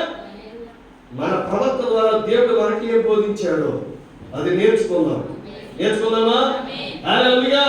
దేవుడు మనకి రాజ్య భోజనం పెడుతున్నాడు, మనకి దేవుని భోజనపు బల్ల ఉన్నది. ఆ భోజన బల్ల దగ్గర మాత్రమే కూర్చొని మనం భోంచేద్దాం. హల్లెలూయా. దేవుడు పెట్టారా? ఇప్పుడు వ్యాక్సిన్ విషయానికి వస్తాను. ఎందుకంటే ఇప్పుడు ప్రపంచం మొత్తం కరోనా వైరస్ వచ్చిందా? అయితే చాలా మంది అనే మాట ఏంటంటే, అంతకు ముందు కొన్ని వైరస్లు వచ్చాయి, పోలియో ఇలాంటి అనేక రకమైన వ్యాధులు వచ్చాయి, వాటికి వ్యాక్సిన్స్ కనిపెట్టారు. మరి ఇప్పుడు కూడా దీనికి వ్యాక్సిన్ కనిపెట్టారు. హల్లెలూయా. అయితే ఈ వ్యాక్సిన్ వేయించుకోవద్దని మీరెందుకు చెప్తున్నారు అనేది ప్రశ్న, అంతేగా? హల్లెలూయా. అయితే ఆ వ్యాక్సిన్ లో ఏముందో ఈ వ్యాక్సిన్ లో ఏముందో మీరేడు చదువుకోండి, తెలుసుకోండి. హల్లెలూయా. ఈ వ్యాక్సిన్ వేయించుకోవాలని ప్రపంచ దేశాలలో కొన్ని కోట్ల మంది ప్రజలు ఆందోళన చేపడుతున్నారు, నిరహార దీక్షలు చేస్తున్నారు, ప్రభుత్వాలకు వ్యతిరేకంగా ధ్వజం ఎత్తుతున్నారు. వాళ్ళెవరో క్రైస్తవులు కాదు, వాళ్ళెవరో వర్తమాన విశ్వాసులు కాదు, వాళ్ళకెవరికి ప్రవక్త ఈ ప్రపంచాన్ని పరిపాలన చేసుకునే హాస్యం, మరి అది అమెరికా వెనకాల ఉండి ఈ వైరస్ను పంపుతుందని, మరి ప్రపంచాన్ని కబళిస్తుందని, ప్రపంచ ప్రజలను చంపడానికి ప్రయత్నిస్తుందని, ఈ డీపాపులేషన్ ఎజెండా ప్రజలను సామూహికంగా హతమార్చే కార్యక్రమం అనేది చేపడుతుందన్న విషయం వారికి ఎవరికి తెలియదు. హల్లెలూయా. ఆనాడు ఐగుప్తు దేశంలో ఫరో ఏం చేశాడు, యేసు ప్రభువు పుట్టినప్పుడు హేరోదు ఏం చేశాడు. హల్లెలూయా. మరి ఈ రోజు కూడా ప్రియమైన దేవుని బిడ్డలారా, దేవుని ప్రజలను నీతిమంతులను చంపుటకు ఈ సాతాను ఏదైనా సాతాను పరిపాలకుల్లో ఏ విధంగా కార్యం చేస్తుందో వర్తమాన విశ్వాసులుగా మనకు మాత్రమే తెలుసు. హల్లెలూయా. అయితే మరి ప్రపంచ ప్రజలకు తెలియదుగా, వాళ్ళు ఎందుకు ఆందోళన చేపడుతున్నారు? వ్యాక్సిన్ వేయించుకున్న వాళ్ళలో లక్షల మంది ఎందుకు ఇప్పటికే చనిపోయారు? మరి ఏమీ వార్తల్లో రావట్లేదుగా. మన మధ్య ఒక చిన్న కాలనీ, అక్కడ ఒక అమ్మాయి గర్భిణి, అది వ్యాక్సిన్ వేయించుకునే గర్భస్రావం అయిపోయింది. ఆ కాలనీ ప్రజలందరూ ధ్వజమెత్తారు, వ్యాక్సిన్ వేయించుకునే గర్భస్రావం అయిపోయింది, నేను వ్యాక్సిన్ వేయించుకోము, పింఛేస్తే ఇవ్వండి లేకపోతే కోండి అని చెప్పాను. సచ్చిరెడ్డి గవర్నమెంట్ దిగొచ్చి పెన్షన్ ఇచ్చింది వాళ్ళందరికీ. హల్లెలూయా. ఎందుకని? అసలు దీని వెనకాల కథ ఏమిటి? ఈ వ్యాక్సినేషన్ వెనకాల ఏముంది? ప్రపంచవ్యాప్తంగా అందరికీ వ్యాక్సినేషన్ వేయాలని ఎందుకు అనుకుంటున్నారు?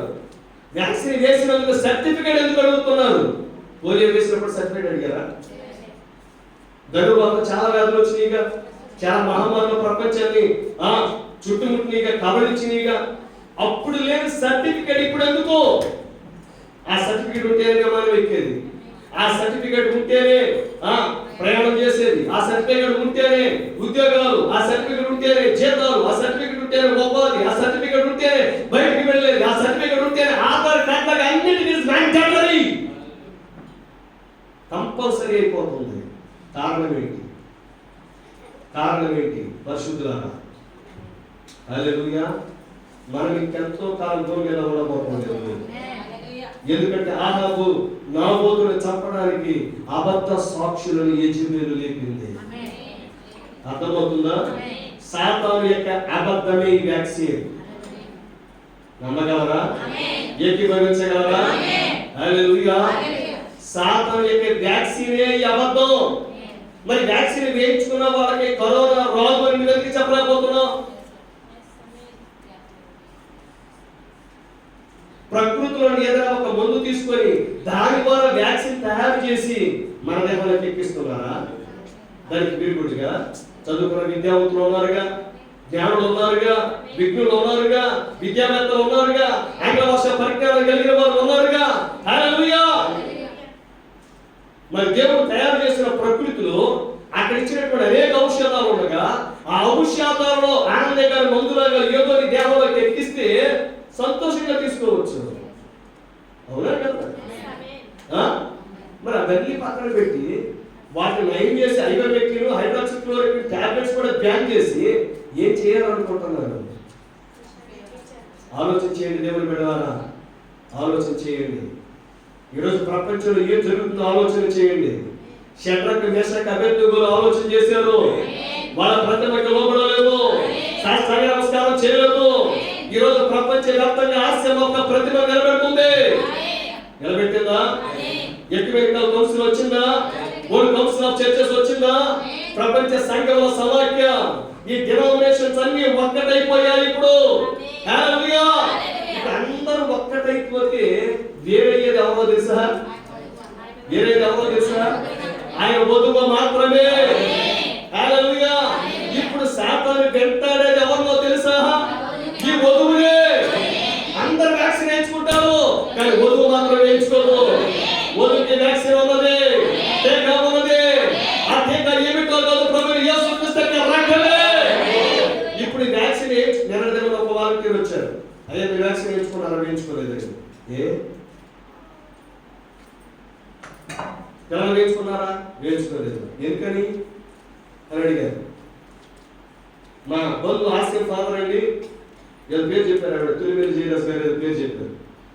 చెప్పి ఆయన అలాగే వ్యాక్సిన్ వేయించుకోవాలన్నారండి, ఆయన చనిపోయారు, కరోనా వచ్చారు. నేను ఒకటే చెప్పాను, అమ్మ మీరు వేయించుకోవద్దు, నేను చనిపోయిన పర్వ రాజ్యానికి వెళ్తాను, కానీ వ్యాక్సిన్ మాత్రం వేయించుకున్నాను. హల్లెలూయా. ఏకీభవించగలరా? ఒకే గుర్తుపెట్టుకోండి, క్రీస్తు కొరకు నిలబడే సమయం ఇది. అర్థమవుతుందా? ఎంతోమంది వ్యాక్సిన్ వేయించుకోమని చెప్పి ఆధారంగా వేయించుకోమని చెప్పి చనిపోతున్నారు. అర్థమవుతుందా? వాళ్ళే నిలబెడితే మనం ఇంతగా నిలబడాలి. ఆ తల్లిగా చెప్పారు, నాకు చెప్పిపోయింది. ఒక ఆర్సీ ఫాదరు వ్యాక్సిన్ వేయించుకోవాలని చెప్పి కరోనా వచ్చినా వ్యాక్సిన్ వేయించుకోకుండా కరోనాతో మరణించారు. ఏమర్థమైంది ఆయనకి? వ్యాక్సిన్ వేయించుకుని భూమి మీద జీవోత్సవాల బతికే కన్నా కరోనా వచ్చి కాంటాక్ట్ పెట్టాలని ఆయనకే అర్థమైతే మరి ఈ వర్తమానం తెలిసిన మనకి ఇంకెందుకు అర్థం అవ్వాలి? చెప్పండి. ఏసే స్తోత్రం చెప్పండి. హల్లెలూయా. వస్తే రానివ్వండి, నష్టమే ఉంది. మనం సిద్ధపడితే మనకి పోయింది దేనికి? ఎలాగైనా పదవ రాజ్యానికి వెళ్ళేది మార్గం ఏదైతే, మార్గం కరోనా అయితే, యాక్సిడెంట్ అయితే, మామూలు సహజ మరణం అయితే, ఏదైతే ఏమైందండి, అందరూ లోతులు పోయే మార్గమైనటువంటి ఆ మరణకరమైన లోయలో కూడా వెళ్ళాల్సిందే. హల్లెలూయా. ఆ మరణకరమైన లోయలోకి ప్రవేశించడానికి అనేక ద్వారాలు ఉన్నాయి. యాక్సిడెంట్ అవ్వచ్చు, వ్యాధి అవ్వచ్చు, హార్ట్ అటాక్ అవ్వచ్చు, హల్లెలూయా, ఏదైనా కరోనా అవ్వచ్చు, ఇది పోతే ఇంకొకటి అవ్వచ్చు. ఈ మధ్యకాలం అన్నారు, ఎవరు ఫస్ట్ వేవ్ తెప్పించుకున్నాడండి, సెకండ్ వేవ్ తెప్పించుకున్నాడండి, థర్డ్ వేవ్ తెప్పించుకోలేడండి. ఆ ఫస్ట్ వేవ్ తెప్పించుకున్నాడండి, సెకండ్ వేవ్ కబడించిందండి. ఏ అలొచ్చినా, ఏ అలగొట్టుకుపోయినా నో ప్రాబ్లం, వెళ్ళేది పరలోక రాజ్యానికి. కన్ఫర్మ్. సీటు కన్ఫర్మ్ అయ్యాక టెన్షన్ ఎందుకు? బెర్త్ కన్ఫర్మ్ అయ్యాక టెన్షన్ దేనికి? హల్లెలూయా. ఏదొచ్చినా రాని వెళ్దాం పరలోకానికి. హల్లెలూయా. సాతానుకి లోబడి ఈ భూమి మీద దేవునికి వ్యతిరేకంగా బ్రతికే కన్నా ఏ వ్యాధి చేతనే కబడించబడి పరలోక రాజ్యానికి వెళ్ళడం మేలుగా. హల్లెలూయా. అదేగా శద్రకు, మేషాకు, అబేద్నెగోలు చెప్పింది, ఆయన రక్షించడానికి సమర్థుడు. ఒకవేళ ఆయన రక్షింపకపోయినా, ఒకవేళ ఆయన రక్షింపకపోయినా కరోనా వ్యాక్సిన్ మాత్రం వేయించుకోము. ఆ ప్రతిమకు మేము నమస్కారం చేయము. ఈ అధికారుల మాటలకు మేము లోబడము. ఎందుకంటే అది ప్రతిమ. సాతాను ఈ రోజు అధికారుల్లో ఉన్నాడు, పరిపాలకుల్లో ఉన్నాడు. అదేనా కీర్తన 94:20, కట్టడ వలన కీడు కల్పించు దుష్టుల పరిపాలనకు నీకు సహవాసం కలుగునా? మరి దేవునికే సహవాసం లేకపోతే మనకు సహవాసం ఉంటుందా? చెప్పాలి. హల్లెలూయా. మరి ఆ వ్యాక్సిన్ వేయించుకున్నాం అన్నప్పుడు ఆ వ్యాక్సిన్ వేయించుకునే మనకి ఎవరితో సహవాసం? ఇప్పుడు కట్టడ వలన కీడు కల్పించు దుష్టుల పరిపాలనతో ఆయనకే సహవాసం లేకపోతే ఈ వధువుకి సహవాసం ఉంటుందా? అర్థమవుతుందా? సబ్జెక్ట్ అర్థమవుతుందా? హల్లెలూయా. కట్టడంటే శాసనం. ఇప్పుడు శాసనం వచ్చిన దాని వల్ల, వ్యాక్సిన్ వేయించుకోవాలి అనే శాసనం రావటం వల్ల కీడు కలుగుతుందా లేదా? అనుమానమా? వేయించుకున్న వాళ్ళని అడగండి, నో ప్రాబ్లం. కుర్రలను అడగండి. యవనస్తులకి వ్యాధి శక్తి ఉంటుంది కాబట్టి తక్కువ తిరిగేస్తారు. లేసో అబార్షన్ అయిన వాళ్ళని వ్యాక్సిన్ వేయించుకున్న తర్వాత చాలా సాక్ష్యాలు ఉన్నాయి ప్రపంచవ్యాప్తంగా, లక్షలు, 1 కాదు 2 కాదు. వ్యాక్సిన్ వేయించుకున్న వచ్చే గొప్ప మంచం మీద ఉన్నారు.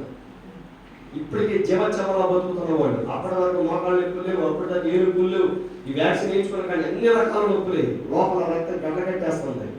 రేపు దేవుడు కూడా మహాభయంకరమైనటువంటి దుష్ఫలితాలు కలుగుతున్నాయి, దుష్పరిణామాలు సంభవిస్తున్నాయి, తట్టుకోలేకపోతున్నారు.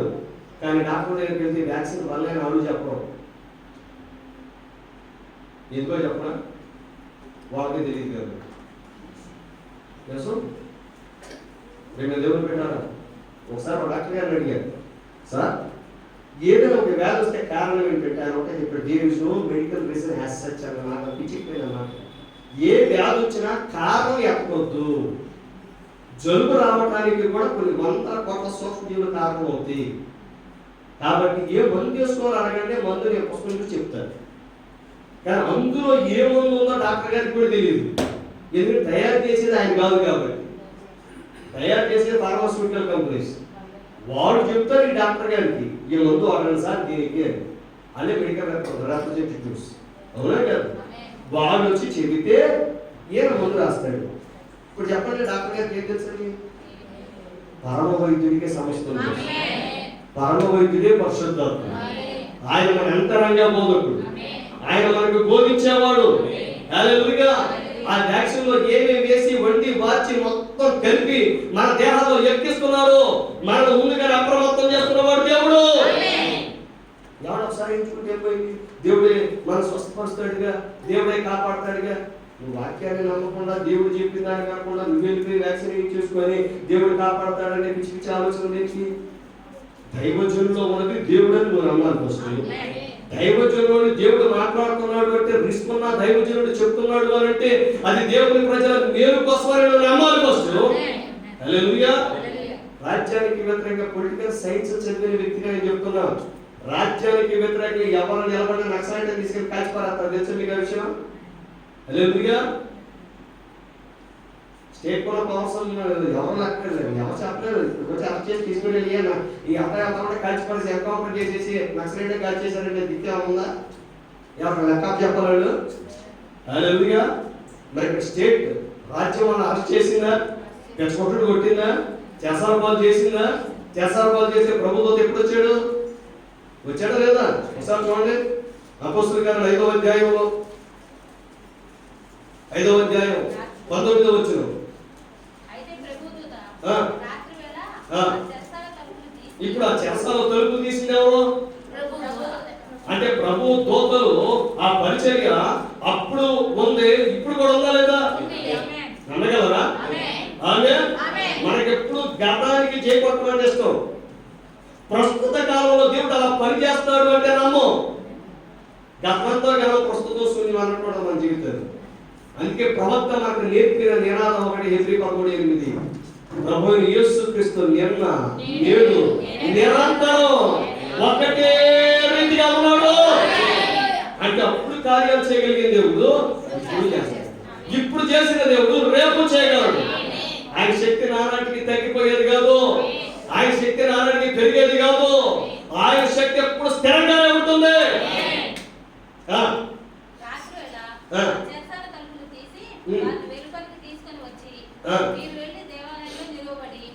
ఈ జీవమును గూర్చిన మాటలన్నీ ప్రభుతో చెప్పుడని వారితో అనెను.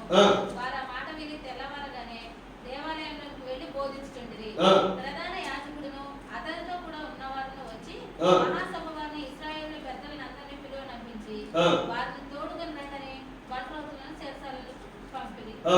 బట్రోతులు అక్కడికి వెళ్ళినప్పుడు చెరసాలలో కనబడినందున తిరిగి వచ్చి చెరసాల బహు భద్రంగా మూసి బహు భద్రంగా మూసింది. అంటే ఇలా బయటకు తీసుకొచ్చేసాడు ఆయన. చెరసాల తలుపులు తీసాడు, వీళ్ళ తలుపులు తీసుకొచ్చేసి ఇప్పుడు మళ్ళీ తలుపులు ఇప్పుడు మూసిన తలుపు తెలిసిన దేవుడికి మళ్ళా మూయకెళ్ళారు కష్టమా?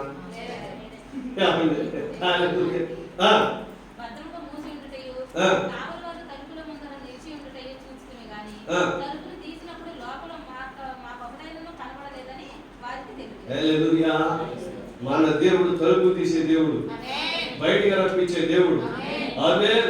మన దేవాలయంలో నిలబెట్టే దేవుడు. యేసుకి సంతోషపడుతున్న స్తోత్రం చెప్తారా? అయితే పేతురు చెరసాలలో ఉన్నప్పుడు సంఘం ఏం చేస్తుంది? సాక్షిగా జైలుకి వెళ్ళిపోయాడు హ్యాపీగా. ఎన్నాడు ఏం తిన్నాడు, అనుకోవటాలు అయ్యని ఇయ్యని, బుధవారం శనివారం అని చెప్పారు. సూపర్గా వెళ్ళకి హాయిగా అన్ని రకాల మోసాలు చెప్పుకుంది అంటారు వీళ్ళు. ఏం చేసింది? అత్యాసక్తితో ప్రార్థన చేస్తున్నారు. ఉందా బైబిల్లో? ఏం చేస్తారండి వాడు? చెప్పాలి. 12 మీరు బైబిల్ చదువుతున్నారా? 12:5 అపోస్తలుల కార్యాలు 12:5. పేతురు చెరసాలలో ఉంచబడెను. సంఘమైతే ఆయన వరకు అత్యాసక్తితో దేవునికి ప్రార్థన చేయుచుంది. ఏ ఆసక్తిది? అత్యాసక్తితో కాపరి కోసం ప్రార్థన చేస్తుంది సంఘం. అందుకే పేతురు విడుదల చేపట్టాక ఎక్కడికి వెళ్ళాడు? సంఘ ప్రజల దగ్గరికి వెళ్ళాడా, బంధువుల దగ్గరికి వెళ్ళాడా? చెప్పండి సార్. హల్లెలూయా. 12వ వచనం. అతడు మారు పేరు గల యోహాను తల్లి అయిన మరియా ఇంటికి వచ్చాను. అక్కడ అనేకులు కూడి ప్రార్థన చేయొచ్చు. ఇప్పుడు ఎక్కడైతే ప్రార్థన చేస్తున్నారో రాత్రి కూడా ప్రార్థన చేస్తున్నారండి. ఇలాంటి సంఘం ఉండాలవుతా, ఆ స్థాయికి మనం రావాలవుతా, ఏకీభవించగలరా? అతడు తలవాకిట తలుపు తట్టుచుండగా రోదే అను ఒక చిన్నది ఆలకించుటకు వచ్చింది. ఆమె పేతురు స్వరం గుర్తుపట్టి సంతోషం చేత తలుపు తీయక లోపలికి పరిగెత్తుకొని పోయి పేతురు తలుపు దగ్గర నిల్చున్నాడని తెలిపింది. అందుకు వారు నీవు పిచ్చిదానివని అయితే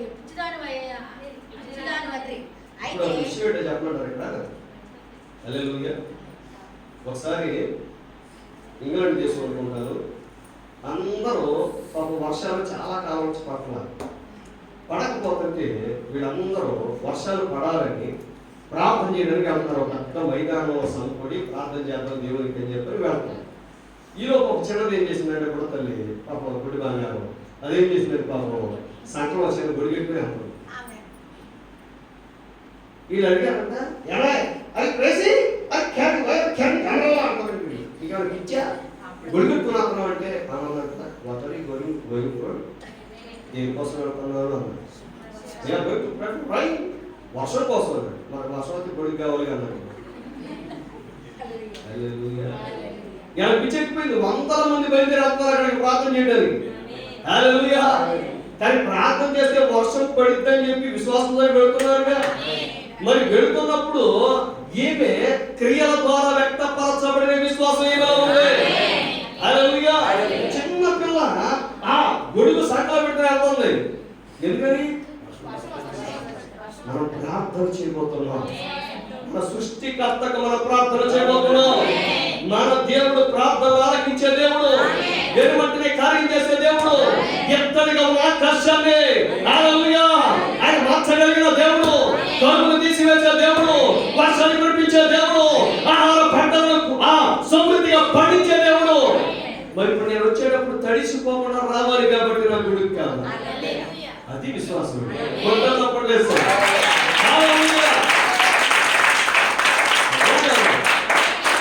మనం ప్రార్థన చేస్తాం కానీ విశ్వాసాన్ని కలుపరిచే క్రియలు మన జీవితంలో నిజం దేవుడు పెట్టారా? విశ్వాసాన్ని కలుపరిచే క్రియలు ఉండాలి మన జీవితంలో. ఒకసారి నిజంగా జరిగి నేను చదువు కథ చెప్పట్లా. ఒకసారి ఫ్లైట్ వెళ్తుంది. విమానం ఎక్కిన వాళ్ళకి జీవితంలో ఎప్పుడో ఒకప్పుడు బాగా విమాన ప్రయాణాలు చేసే వాళ్ళకి ఒక అనుభవం వస్తుంది. దాని పేరు గుర్తురాట్లేదు. ఎయిర్ టర్బ్యులెన్స్ అంటారు. ఎయిర్ టర్బ్యులెన్స్ అంటే గాలి లేని ప్రాంతంలో ఎయిర్ పాకెట్స్ అంటారు. ఆ గాలి లేని ప్రాంతంలోకి ఒకసారి విమానం ప్రవేశించినప్పుడు విమానం అలా కలవరం అయిపోతా ఉంటుంది, తలకిందులు అయిపోతా ఉంటుంది. ఎందుకంటే అది ఎవరి కంట్రోల్లో ఉండదు, పైకి కిందకి అయిపోతా ఉంటుంది. గాలి అయిపోతుంది ఎక్కడ రోడ్డు మీద బస్సు మీద దూకేయడానికి అర్థమవుతుందా? సముద్రం పర్వా ఓడ కాదు, ఏదో దిక్మాలు దాని ట్యూబ్ వేసుకొని దూకేయడానికి. బతికితే దాన్ని సత్య తత్వం ఈ ట్యూబ్ అన్న పట్టుకుని ఏడు ఒక్కదాన్ని పట్టుకుని గోదావరి ఏదో తప్పించుకుందామని అది ఎక్కడ ఆకాశం. హల్లెలూయా. అందుకే చాలా మంది సినిమా తాత కానీ కోటీశ్వరులు కానీ విమానం ఎక్కిన తర్వాత ఆ అనుభవం కలిగితే మళ్ళీ విమానం పట్టాలి ఎక్కలేదండి. ఎందుకంటే ఇలా వెళ్ళే విమానం ఒకసారి తిరగబడుతుంది, తలకాయ కిందకే కాలుపోయింది, గాలి ఆడదు. హల్లెలూయా. ఆ సమయంలో ఎయిర్ హోస్టెస్ వచ్చి ఎదురుగా నిలబడి ఏమని చెప్తారు తెలుసా? మీ పైనుండి ఆ జాలు వస్తుంది చూడండి, ఏంటండి ఆక్సిజన్ పాకెట్స్. ఆ పేర్లు ఏమంటే మనకు గుర్తులాగా ఏదో పదాలు పాడేస్తున్నారు. అవి ఆక్సిజన్ మాస్కులు ముక్కులు పెట్టుకొని జాగ్రత్తగా ప్రాణాయామం చేయండి. జాగ్రత్తగా గాలి పొదుపు ఎవరైనా పొదుపు అనిపించారు. 10 నిమిషాలు వచ్చే ఆక్సిజన్ 1 నిమిషానికి అయిపోదు. తర్వాత కిందలు అయిపోతారంట. ఒకళ్ళేమో అడిపడిపోయి, ఒకళ్ళు ఇటు పడిపోయి, ఒకళ్ళు ఎయిర్లు అంటే 2 సేపల మధ్య ఖాళీలో ఒకళ్ళు అట్టి దాన్ని గుర్తుకొని వాడు దీన్ని గుర్తుకొని మహాభయంకర నల్ల కలవరం పరిస్థితి. ఒక పిల్ల చక్కగా కాలు మీద కాలేసుకొని చక్కగా బైబిల్ చదువుకుంటున్నారు. బైబిల్ చదువుకుంటుంటే పక్కన ఇంటికి చెమలు ఎక్కింది. నీకు ఈ పరిస్థితి ఏంటి? చచ్చిపోతాం మనం. ఓకే, నో ప్రాబ్లం సార్ అన్నారు. ఏంటంటే మా నాన్న నన్ను ఇంటికి చేరుస్తాడు అన్నాడు. మరి ఇంగ్లీష్ తెలుగులో తక్కువ టైం వేస్తే కానీ హల్లెలూయా అర్థమైందా? మా నాన్న ఇంటికి చేరుస్తాడు. మీ నాన్న ఇంటికి చేస్తుంది అంటే మా నాన్న ఇంటికి మా ఇంటికి చేస్తానికి ఎక్కడ sir my father my dad is in the cockpit. One who is driving the aeroplane is my father. Aeroplane నడిపిస్తున్న వ్యక్తి ఎవరో కదా మా నాన్న అంటారు. హల్లెలూయా. మా డాడీ నన్ను సురక్షితంగా ఇంటికి చేరుస్తాడు. ఆమేన్. ఒక భౌతిక తండ్రి పైనే అంత చిన్న పిల్లకి అంత కాన్ఫిడెన్స్ ఉంటే పరమ తండ్రి పైన మనకి ఇంకెంత నమ్మకం ఉండాలి? ఇంకెంత నమ్మకం ఉండాలంటే మనం ఈ చట్టాలకు భయపడతామా? ఈ వ్యాక్సిన్ వేయించుకోకపోతే చచ్చిపోతామా? హల్లెలూయా. వ్యాక్సిన్ వేయించుకుంటే సురక్షితంగా ఉంటాడు. Yesu what about blood of Christ? క్రీస్తు రక్త సంగతి ఏంటి? హల్లెలూయా. ఈ వ్యాక్సిన్ వేయించుకుంటే డాక్టర్ గారి దగ్గరికి వెళ్ళి సైంటిస్ట్ దగ్గర తయారు చేసిన దగ్గరికి వెళ్ళి సార్ వ్యాక్సిన్ వేయించుకుంటే కరోనా వైరస్ వచ్చిందా రాకుండా ఉంటుందా? రాకుండా ఉంటుందని నేను చెప్పలేదు. 2 డోసులు వేయించుకోండి. ఏమంటే వ్యాక్సిన్ 2 డోసులు వేయించుకున్నావా? పోలియోకి ఒకసారే సార్ పెద్దలు చెప్పాలి. పురాతన పురుషులారా అవునా కదా, పురాతన తల్లులారా. ఎందుకని ఆ కాలంలో పిల్లలకి చక్కగా పిల్లడు జన్మించగానే ఇచ్చేవాడు, కాటిచ్చేవాడు. ఇచ్చేవాడు లేదా? వీడికి 40 వ్యాక్సిన్లు టైఫాయిడ్కి, డిప్తీరియాకి, ధనుర్వాతకి, ఇది రాకుండా పాపం వీడి బాడీ అంతా ఒక ప్రయోగశాల అయిపోయింది. అవునా కదండి? ఒక లెబోరేటరీ. వీడికి నెల జ్వరమే. ఎందుకంటే వ్యాక్సిన్ ఇచ్చినప్పుడు ఏమవుతుంది? సో వీడికి జ్వరం ఎప్పుడు తగ్గింది పాపం? చుట్టుపక్కల ఏంటంటే జ్వరం ఏంటంటే ఆ దానికి వ్యాక్సిన్ ఇచ్చాం, దీనికి వ్యాక్సిన్ ఇచ్చాం, దీనికి వ్యాక్సిన్ ఇచ్చాం, దానికి వ్యాక్సిన్. హల్లెలూయా. వేయించుకోవద్దని నేను చెప్పను కానీ అన్నింటికన్నా మించిన యేసయ్య రక్తం ఉంది. హల్లెలూయా. ఆ రక్తం క్రింద ఉంటే సురక్షితంగా ఉంటుంది. ఆ రక్తమే లేకపోతే ఎన్ని వేసినా ప్రయోజనం. కానీ ఆ రక్తం ఉన్నప్పుడు ఏది వేయించకపోయినా యేసయ్య కాపాడేది. ఆ యెహోవా ఉత్తముడు. రుచి చూచి తెలుసుకోండి. హల్లెలూయా. మన నమ్మకం, మన ధైర్యం వ్యాక్సిన్ కాదు. మన నమ్మకం, మన ధైర్యం మన కొరకు రక్తము కార్చిన ఆ కల్వరి శిలువలో ఆ యేసయ్య కార్చిన రక్తమే. నమ్మకం ఉందా? హల్లెలూయా. ఇప్పుడు అడిగే ప్రశ్న ఏంటంటే ఏమంటే డాక్టర్ గారు వచ్చి టాబ్లెట్ వేసుకుంటున్నాగా రైట్ అక్కడికి వస్తాం. డాక్టర్ గారు టాబ్లెట్ ఇస్తే స్వస్థపరిచేది యేసయ్య టాబ్లెట్ అలాగే చెప్పండి. నిజం తెలిస్తే చెప్పండి. హల్లెలూయా. డాక్టర్ గారు ఇచ్చే ప్రిస్క్రిప్షన్ నోటు పైన మూల ఏముంటుందో తెలుసా? ఎత్తడి సర్పం. హల్లెలూయా. డాక్టర్ గారి దగ్గరికి వెళ్ళి సార్ చెయ్యిరిగింది టాబ్లెట్ ఇచ్చారు, ఎముక పెరిగేలా చేసిద్దా?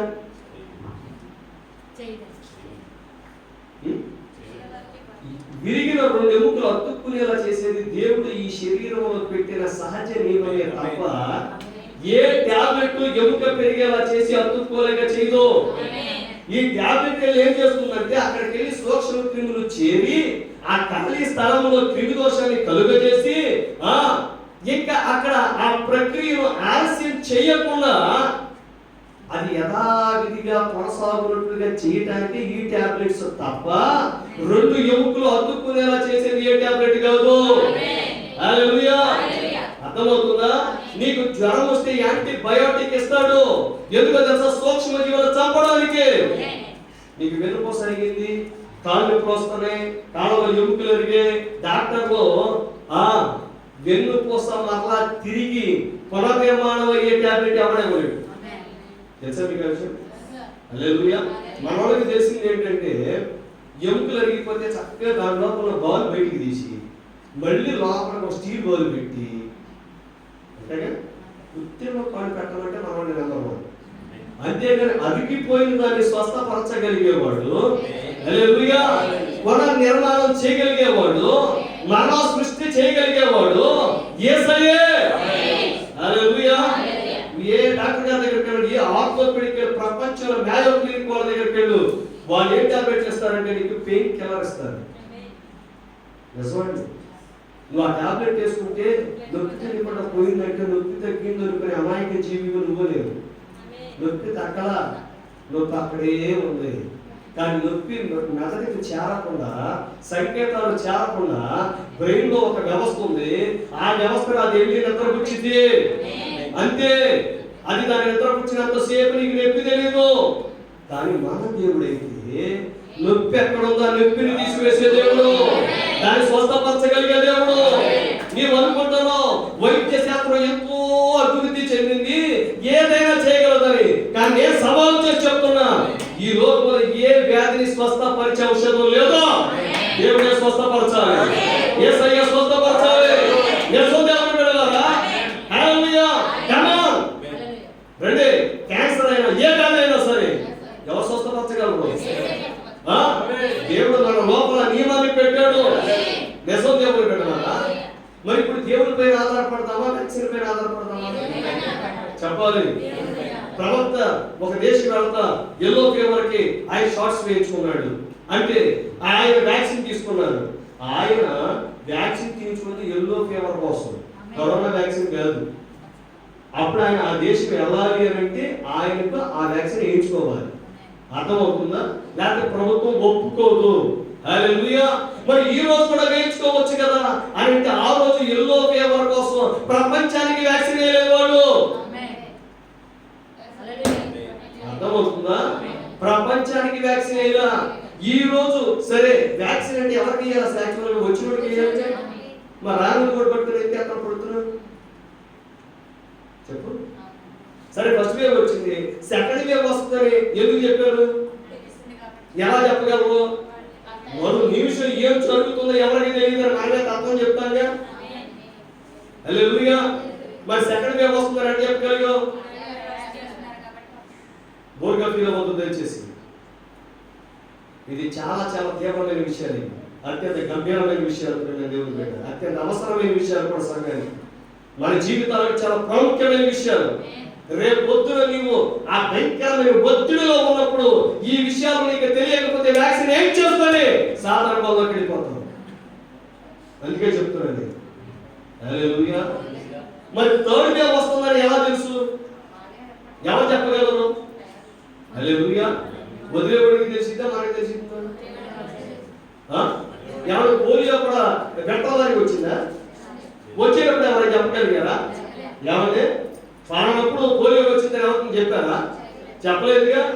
మరి ఈ కరోనా వైరస్ వస్తుందని సుమారు 10-15 సంవత్సరాల క్రితమే బిల్ గేట్స్ అనేవాడు చెప్పగలిగాడు. మరి థర్డ్ వేవ్ వస్తే అది పిల్లలకు మాత్రమే సోకుతుంది, ఎక్కువగా సోకుతుందంటే కరోనాకు కుటుంబం ఉంది, అమ్మలు చెమ్మలు పట్టుకుంటారు, పిల్లలు వచ్చి పిల్లలు పట్టుకుంటారండి. దానికి అంత ఇంటెలిజెన్స్ ఉంది కరోనాకి. ఈ పిల్లడు పెద్దమ్మాయి తల్లి తండ్రి అని కరోనా వైరస్ కి అంత ఇంటెలిజెన్స్ ఉంది. ఎప్పుడు వ్యాక్సిన్ కనిపెట్టలేనప్పుడు ఎప్పటికప్పుడు మార్చేసుకుంటున్నది. హల్లెలూయా. దేవుని శక్తి కాదా? సాతాను విడిచిపెట్టిన బాణం కాదా? ఇక్కడ ఏముందో చూడండి ప్రేమ దేవుడు బిడ్డలారా. కీర్తన గ్రంథం 94వ అధ్యాయం 21వ వచనం. ఇప్పుడు జరిగేది అదేనా? దుష్టులు నీతిమంతుల ప్రాణము తీర్చకై. ఇప్పుడు నిర్దోషులకి మరణాన్ని విధిస్తున్నారు. ఎలాగా? కోర్టుకు తీసుకుని కాదు, జైలులో పెట్టి కాదు, వ్యాక్సిన్ ఎక్కించడం ద్వారా. హల్లెలూయా. నిన్న ఆ స్థితికి నెట్టేసి ఇప్పుడు ఎక్కించుకోకపోతే, వ్యాక్సిన్ వేయించుకోకపోతే నీవు మరణిస్తావని ఒక రకమైన భయాన్ని నీలో కలుగజేసి. హల్లెలూయా. ఈ భయం ఏంటో తెలుసా? ఎవరైనా మాస్క్ పెట్టుకున్న వాళ్ళు ఏమంటలేదు, దయచేసి అపార్థం చేసుకోవద్దు. హల్లెలూయా. Please forgive. అర్థమవుతుందా? మాస్క్ పెట్టుకోవడం తప్పని నేను చెప్తాను, కానీ ఇక్కడ సందర్భం వచ్చింది కాబట్టి చెప్తాను. హల్లెలూయా. మాస్క్ పెట్టుకుని ఏం జరిగింది అసలు? రెడ్డి గారు ఉన్నారా? ప్రపంచ ప్రఖ్యాతిగాంచిన నోబెల్ గ్రహీత శాస్త్రవేత్త యూట్యూబ్లో చెప్తున్నారు ఆయన. హల్లెలూయా. మీరు యూట్యూబ్లో కొట్టాడు, పేరు ఉంది డిఎన్ రెడ్డి గారు ఏదో సంతం. ఆయన ఏం చెప్తున్నారు? మాస్క్ పెట్టుకుంటే మనం గాలి పీల్చింది వదిలి మళ్ళీ పీల్చుకుంటాం. దాని ఇంగ్లీష్ ఏదో పదం గుర్తురాట్లేదు. అంటే కార్బన్ డైఆక్సైడ్ వదిలిన దాన్ని మళ్ళీ పీల్చుకొని, వదిలిన దాన్ని మళ్ళీ పీల్చుకొని. లోపల ఆక్సిజన్ వెళ్ళిందా? అప్పుడు లోపల ఇప్పుడు ఈ కరోనా వైరస్ కనుక అటాక్ చేస్తే దాన్ని జయించగలిగే అంత వ్యాధి నిరోధక శక్తి మన లోపల ఉంటుందా? ఆలోచించండి. హల్లెలూయా. మనం అన్నిటి గురించి ఆలోచన చేస్తాం. ఎంత తింటున్నాం, ఏం తినాలి, ఏం త్రాగాలి, ఎన్ని లీటర్లు నీళ్లు త్రాగాలి అని ఆలోచన చేస్తాం. కానీ ఎంత గాలి పెంచాలని ఎవరైనా ఆలోచన చేస్తామా? హల్లెలూయా. దాని గురించి ఎవరైనా చెప్తారా? ఎంత ఆక్సిజన్ పెంచాలనేది. మనం ఎంత తిన్నా, ఎంత త్రాగినా మరి గాలి పెంచకపోతే, ఆక్సిజన్ రక్తంలో కలవకపోతే, మరి ఈ తిన్నటువంటి ఆహారంలో ఉన్నటువంటి పోషక పదార్థాలన్నీ కూడా శరీరంలో అవయవాలన్నిటికీ చేరవేసేది రక్తమే కదా. మరి రక్తం ఆరోగ్యంగా ఉండాలంటే ఆక్సిజన్ కావాలిగా. సైన్స్ అనుకున్న వాళ్ళందరికీ తెలుసు. హల్లెలూయా. నేను అబద్ధం చేసుకోవద్దు. మీరు దేవుడు పెట్టారు. ఎందుకు చెప్తారంటే ప్రభుత్వాలు మాస్కులు పెట్టుకోమని ప్రపంచ ఆరోగ్య సంస్థ చెప్తుంది. ఎందుకో తెలుసా? బతికేవాడు కూడా ఎక్కువ కాలం బతకనివ్వకుండా. ఇటీవల కాలంలో ఒక మాస్క్ కాదు 2 మాస్కులు పెట్టమని, అంటే తొందరగా పంపించేయాలి. నేను గర్భకారుడు గారు ప్రభుత్వానికి వ్యతిరేకంగా అంతకన్నా కాదు. ఒకసారి ఆలోచించేయండి దేవుని పెట్టారా? మా ఊరు ఉంటేనే పేర్చం మనం సరిగ్గా మనకు ఉన్నంత మాత్రం ప్రపంచంలో ఊరుకోవడం. గాలి పెంచాలంటే పేదం. దేవుడు ఆ పీల్చేయగలరు సరిగ్గా పేదం కాబట్టి నీటిలో కూడా ఆక్సిజన్ పెట్టి ఇయ్యాల నీళ్ళు తాగాలంటే అయ్యి తాగకుండా 4 రాళ్ళు వెనకేసుకుని ఆసుపత్రికి వెళ్ళి పొడిపించుకొని రాళ్ళు తీసుకొని వస్తున్నాం. అవునా కాదు? హల్లెలూయా. అక్కడికి వెళ్ళి పడుకున్నప్పుడు గుర్తొస్తుంది, అమ్మ లోక నీళ్ళు బొమ్మ, అమ్మ కొబ్బరి పండు, అమ్మ బావి నీళ్ళు బొమ్మ అని. ఇంట్లో ఉన్నప్పుడు చదువుతావా? ఇప్పుడు దాంట్లో పెద్దలు వెళ్ళిపోతున్నాయి. నీళ్ళు దాకా ప్రెస్టేజ్ ఇష్యూ. పదాలు నీళ్ళు దాకా ఏంటి? పదాలు దొడ్డు ఎవరైనా అనుకుంటారు వైఫై అంటాం. హల్లెలూయా. ఇక ఆరోగ్యం చెప్పేసుకోండి. నీళ్ళు తాగాలంటే ప్రాణం మీద పోతుందాడు. ఏ పరిస్థితి అది అటువంటిది కాదని నేను అన్నాను. మరి 4 రోజులు వెనకేసుకున్నప్పుడు వాస్తవం. 4 రోజులు ఇంట్లో బ్యాంకులో వేసుకోవాలి. బాబు ఆర్థిక అప్రాయంటే మనం వెనకేసుకుంటాం. ఎందుకో 50 వేలు అక్కడ ఖర్చు పెట్టి రావడం. ఎందుకంటే ప్రభుత్వాలు నీళ్ళు ఒక భయాన్ని కలగజేస్తాయి. ఇప్పుడు ఆ మాస్క్ పెట్టుకుంటే ఫైన్ వేస్తున్నారు. 1000 రూపాయలు 2000 రూపాయలు ఫైన్ ఎందుకు వేస్తారో తెలుసా? నీలో భయాన్ని కలుగు చేయాలి. నువ్వు అబద్ధాన్ని నమ్మాలి. ఈ వ్యాక్సిన్ వేయించుకోవాలి, ఈ మాస్క్ పెట్టుకోవాలి, హల్లెలూయా, చేతికి గ్లౌస్ పెట్టుకోవాలి. ఇవన్నీ ఏంటి? నీలో భయాన్ని కలుగు చేస్తున్నాయి. కానీ భయపడే ఆత్మను దేవుడు మనకి ఇవ్వాలా? పిరికితనం గల ఆత్మను మనకి ఇవ్వలేదు. ఆమేన్. ఇంద్రియ నిగ్రహం గల ఆత్మను మనకి ఇచ్చాడు. దేవునికి మాత్రమే మనం భయపడతాము. హల్లెలూయా. ప్రభుత్వం చెప్పే నిబంధనలు పాటించొద్దని నేను చెప్పట్లా. హల్లెలూయా. శానిటైజర్ చేసుకోవద్దని నేను చెప్పను, మాస్క్ పెట్టుకోవద్దని నేను చెప్పను. జాగ్రత్తలు తీసుకోవడమే మంచిది. కానీ ఆ జాగ్రత్తలు ఎంత వరకు దీన్ని నివారించగలం? పైన అర్థమవుతుందా? హల్లెలూయా. వింటున్నారా? రేపు దేవుని పెట్టారా? మన వైరస్ నుండి కాపాడగలిగేది ఒక్కటే, ప్రభు యేసుక్రీస్తు రక్తం మాత్రమే. హల్లెలూయా. నేను అబద్ధం తీసుకొచ్చి ఇచ్చి మానేయకండి. పాస్టర్ ముక్కుకి మాస్క్ పెట్టుకోవద్దండి, శానిటైజర్ రాసుకోవద్దండి, ఇదే పాస్టర్ అనుకోకండి. అర్థమవుతుందా? నేను మిమ్మల్ని క్రీస్తు వైపుగా తిరపడానికి ప్రయత్నం చేస్తాను. అంతేగాని మీరు చేయరు. నేను బయటకు నేను మాస్క్ పెట్టుకుంటాను. ఎందుకంటే అక్కడ మనం వెళ్ళకముందు అక్కడ చెప్పేస్తారు పోలీసు ఆయన. ఇంటికి చక్కగా ఫోన్లు వచ్చేస్తాయి. 1000 రూపాయలు 2000 ఏ అడగడతాం మనం? వెళ్ళి అసలు రూపాయలు కావాలో అర్థమైంది.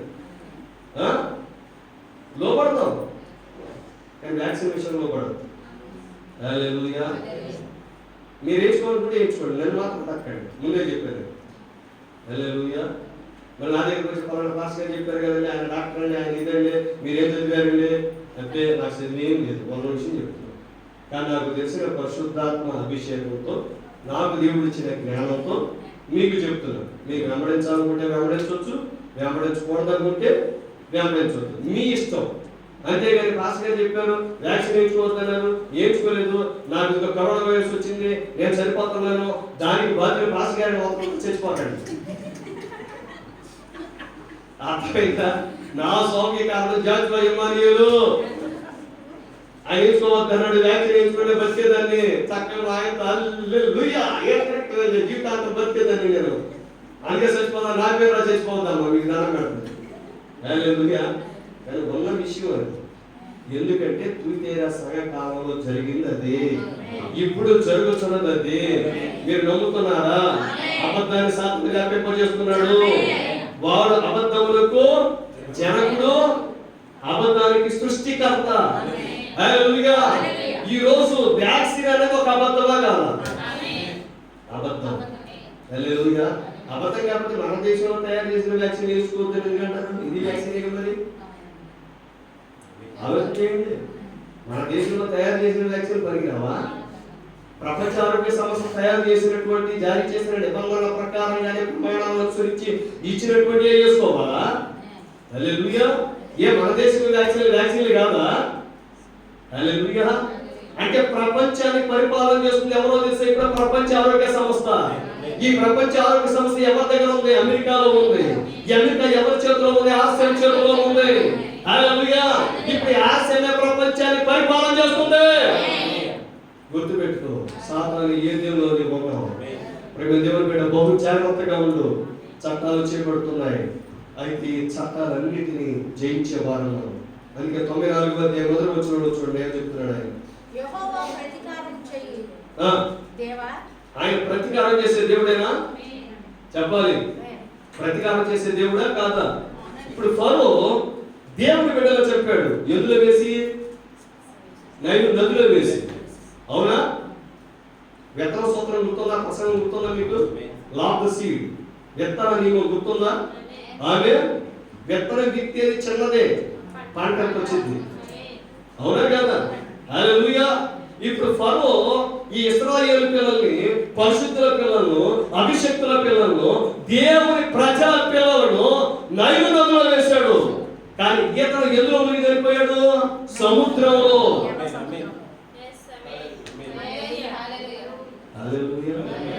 అర్థమవుతుందా? ఏ రోజు పురుగులు కూడా చచ్చిపోయాడు. దేవుని బిడ్డలు చంపినటువంటి ఏ రోజు మొన్న పరక పురుగులు కూడా చచ్చిపోయాడు. చనిపోయిన తర్వాత 4 రోజులకు 10 రోజులకు పురుగులు పడతాయి. కానీ బ్రతికి ఉండగానే దేవుడు మొత్తితే చచ్చిపోయాడు. మనం ఏది విత్తుతామో అదే కోస్తాం. అందుకే యెహోవా ప్రతికారం చేయు దేవా. ఇప్పుడు ఆయన ప్రకాశిస్తున్నాడా? నీతి సూర్యుడిగా ఆయన ప్రకాశిస్తున్నాడా? లెమ్ము తేజరిల్లుము, నీకు వెలుగు వచ్చి ఉన్నది. ఆయన పైన ప్రకాశిస్తున్నాడు. భూలోక న్యాయాధిపతి లెమ్ము. ఎందుకని ప్రత్యేకంగా భూలోక న్యాయాధిపతి అనాలి? ఆయన పరలోక న్యాయాధిపతి అనొచ్చుగా. అంటే భూలోక న్యాయాధిపతి అని వచ్చి ఇప్పుడు భూలోకంలో న్యాయమును తీర్చుటకు న్యాయాధిపతి లెమ్ము. గర్విష్ఠులకు ప్రతిఫలమేమో యెహోవా భక్తిహీనులు ఎంతవరకు ఉత్సహించుదురు. భక్తిహీనులు ఎంతవరకు ఉత్సహించుదురు. వారు వదరుచు కఠోరమైన మాటలు పలుకుచున్నారు. దోషం చేయ వారందరూ బింకములాడుచు ఉన్నారు. యెహోవా చూచుటలేదు, యాకోబు దేవుడు విచారించట్లేదు అనుకుని యెహోవా వారు నీ ప్రజలు నలగొట్టుచున్నారు. ఇప్పుడు జరిగేది అదేనా? దేవుని ప్రజలు నలగొడుతున్నారా? చెప్పాలి. నలగొడుతున్నారా? భయపెడుతున్నారా? ఎక్కడ చూసిన ఫైన్లు, ఎక్కడ చూసిన ట్యాక్స్లు, ఎక్కడ చూసిన ఈ వైరస్ వ్యాక్సినేషన్ ఇది వేయించుకుంటేనే గానీ బయటకు రావడానికి వీల్లేదు, చర్చిల్లో ఉండడానికి వీల్లేదు, ఏ కార్యక్రమాలు చేయడానికి వీల్లేదు. మంటదాకా చర్చిలు మూసేశారుగా, హల్లెలూయా, లాక్డౌన్ పెట్టారుగా. ఇక్కడ నుంచి ఈ చర్చిలు కూడా ఉండబోతుంది. వచ్చేస్తాయి చట్టాలు, మహాభయంకరమైన చట్టాలు సిద్ధంగా ఉన్నాయి. త్వరలోని చర్చిలన్నీ మూతపడబోతున్నాయి. ఈ విధంగా మనం కూర్చొని ఆరాధన చేసుకోవడం ఇంకొద్ది కాలమే. ఎందుకంటే ఇప్పటికే చట్టాలు వచ్చేసినాయి, ఇప్పటికీ కేంద్ర ప్రభుత్వం ఆర్డర్స్ పాస్ అయిపోయాయి, కలెక్టరేట్స్ చేరాయి, సచివాలయాలకు వచ్చేసాయి. ప్రతి 50 మందికి ఒక వాలంటీర్ ఉన్నాడు. వాలంటీర్ వచ్చి లెక్కలు చేస్తున్నాడు, చర్చికి ఎవరు వెళ్తున్నారు, ఎవరెవరు వెళ్ళట్లేదు, ఏ ప్రాంతంలో ఎంతమంది ఉన్నారు, వాళ్ళకి ఆధార్ కార్డు ఏంటి. మీకు విషయం తెలుసా? అంతకుముందు ఈ వివరాలన్నీ ఎంఆర్ఓ దగ్గర ఉండేవి. అర్థమైందా? తప్పించుకోవడానికి అవకాశం ఉండేది. నిజమంటే ప్రతి 50 మందికి డీసెంట్రలైజేషన్ ఆఫ్ పవర్ అబ్రహాం మోస్లో. హల్లెలూయా. వింటున్నారా? పబ్లిక్ అడ్మినిస్ట్రేషన్ అద్భుతమైన సబ్జెక్ట్ అది. డీసెంట్రలైజేషన్, అధికార వికేంద్రీకరణ ఎంత భయంకరం ఇప్పుడు అర్థమవుతుందా? హల్లెలూయా. ప్రతి 50 మందికి ఒక వెలుగు వాడు, ప్రతి 50 మందికి ఒక వాలంటీర్. ఇప్పుడు 50 మందిలో ఎవరు ఏం చేస్తున్నారు, ఎవరు ఎన్ని వస్తున్నారు, ఎవరు ఏ వ్యాక్సిన్ వేయించుకున్నారు, ఎవరు మొత్తం చెత్త మొత్తం ఎవరి దగ్గర ఉంటుంది? ఇప్పుడు బినామీ పేరు ఎడతానండి పొలంలో దొరుకుతుందా? హల్లెలూయా. ఒకప్పుడు బ్యాంకులో ఎంత డబ్బు ఉండేది ఎవరికి తెలిసేది కాదు. ఇప్పుడు ఆధార్ కార్డు నెంబర్ కొడితే చాలు మొత్తం వచ్చేస్తుంది. హల్లెలూయా. ఇంకెవరు చెన్నైలో పెద్ద కొయ్యం ఎడగారని చెప్పండి, వాస్తవం. మరి ఇల్లుప్పుడు ఆధార్ కార్డుకి ఏం చెప్తారు లోపల? కనుక్కుంటు. అర్థమైందా? ప్రపంచంలో అందరికి ఒకే కనుక్కుంటూ ఉండవు, ఒక్కొక్కరికి ఒక్కో రకం ఉంటాయి. అన్ని విధాలుగా బిగించేశారు. ఆధార్ మన జీవితాలకు ఆధారం అయిపోయింది. ఇప్పుడు రేపు వ్యాక్సినేషన్ సర్టిఫికేట్ మన జీవితాలకు ఆధారం అయిపోతుంది. అది లేకపోతే యేసయ్య ఆధారం. ఇప్పుడు పాడాలి, ఆధారం నీవే యేసయ్య అని. అవునా కదా? హల్లెలూయా. లోబడిపోతావు, సాతాను ఏదేదో లోబడతావు, నిలబడతావు, నీ ఇష్టం లేదు. ఆమేన్. ఏమన్నా చెప్పడానికి నీకేంటే నేను నిలబడాలిగా. అర్థమవుతుందా? మీ పనవతినే నాకు ఉంటుంది. మీరు తినేది పోవే, నేను తినేది పోవే. అర్థమైందా? నేను కనిపించి అర్థమవుతుందా? చెప్పేవాడికి ఇంకా కూర్చుంటుంది. కానీ యేసయ్య కోసం మనం నిలబడాలి. హల్లెలూయా. ఇప్పటికే ఉత్తరం వచ్చేస్తుంది, వాలంటీర్ వస్తున్నారు, వ్యాక్సిన్ ఎందుకు వేయించుకోలేదు, ఇది ఎందుకు వేయించుకోలేదు, అది ఎందుకు వేయించుకోలేదు. ఇప్పుడు వేయించుకోలేడు ఎలా ఉంటాడు తెలుసా? భూమి మీద పెద్ద నేరస్తుడు. ఎందుకో తెలుసా? కరోనా వ్యాధి ప్రబలటానికి ఫలానా వ్యక్తే కారకుడు. వేసేటికి జైలు. హల్లెలూయా. జైల్లో వేస్తే మళ్ళీ అక్కడ కరోనా అంటిస్తాడేమో అని చెప్పి బుద్ధి ఏమన్నా ఆశ్చర్యపోతుంది. నా బయట అర్థమైందా? అనేక రాష్ట్రాల్లో ఇప్పుడు ఏమొస్తుంది తెలుసా? కరోనా వ్యాక్సిన్ వేయించుకోకపోతే బడి కట్టడానికి లేదు. ఇప్పుడు థర్డ్ వేవ్ వస్తుంది, పిల్లలకే అన్నారు, మరి బడి ఎందుకు తెచ్చారు? ఒకసారి ఆలోచించండి. పిల్లలకి అన్నప్పుడు ఇళ్లలో పెట్టి ఆన్లైన్ క్లాసెస్ పెడుతున్నారుగా, మరి పెట్టొచ్చుగా. మరి బడి ఎందుకు తెచ్చి అందరూ బడి రండి అంటున్నారు. మరి బడికి ప్రతి పిల్లవాడికి వ్యాక్సిన్ వేయాలని అంటున్నారు, ప్రతి మాస్టర్కి వ్యాక్సిన్ వేయాలంటే. ఇప్పుడు కరోనా వ్యాక్సిన్ వేయించుకున్నాక అందరికీ సర్టిఫికెట్ ఏమవుతుంది? పాజిటివ్. మరి ఇప్పుడు బడిలో ఉన్న మాస్టర్ కరోనా వచ్చిన వాళ్ళే.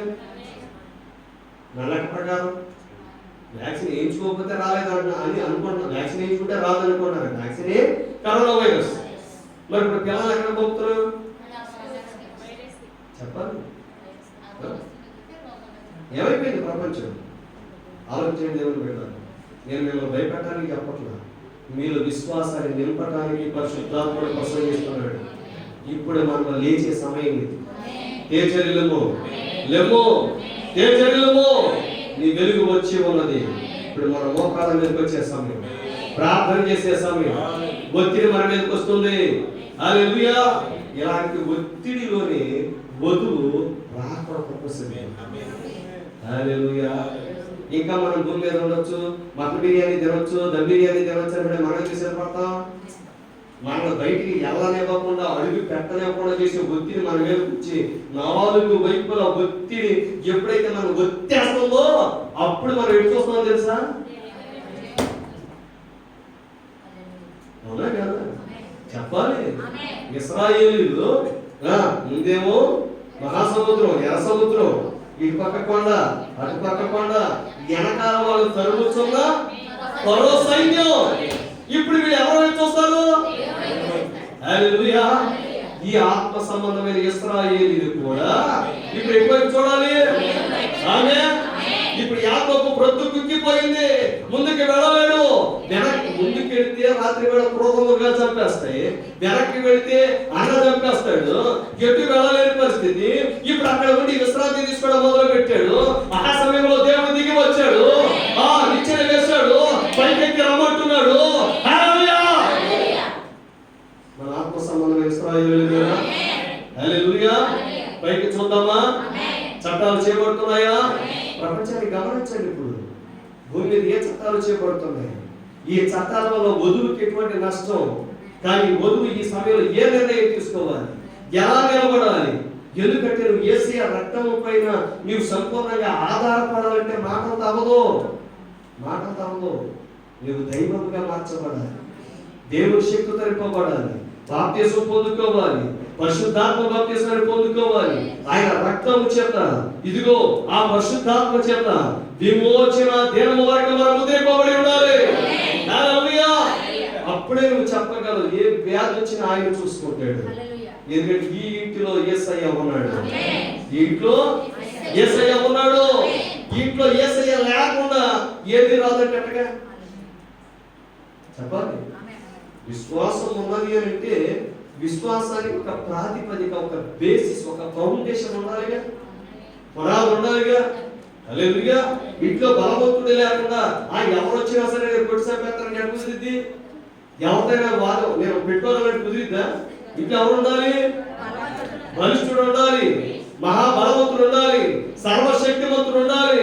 ఇప్పుడు ఇంట్లో సర్వశక్తిమంతుడు ఉండాలంటే ఇల్లు కడగాలి, ఇల్లు శుభ్రం చేయబడాలి. అవునా కదా? ఇప్పుడు మన ఇంటికి ఎవరైనా బంధువులు వస్తున్నారు అనుకోండి, మనం ఏం చేస్తాం? ఇల్లు అంతా అరే ఎక్కడ పడితే అక్కడ పడేసరిగా ఉన్నాడు లేరా, వచ్చి ఏమైంది అంటారా? అంటే వచ్చేవాళ్ళకి ఏమైనా విలువిస్తున్నట్ట చెప్పాలి. ఆడ వస్తే ఇల్లు ఉడుతాం, వాకి ఉడుతాం, కళ దొరుకుతాం అంటే పాతకా పద్ధతులు చెప్తానండి.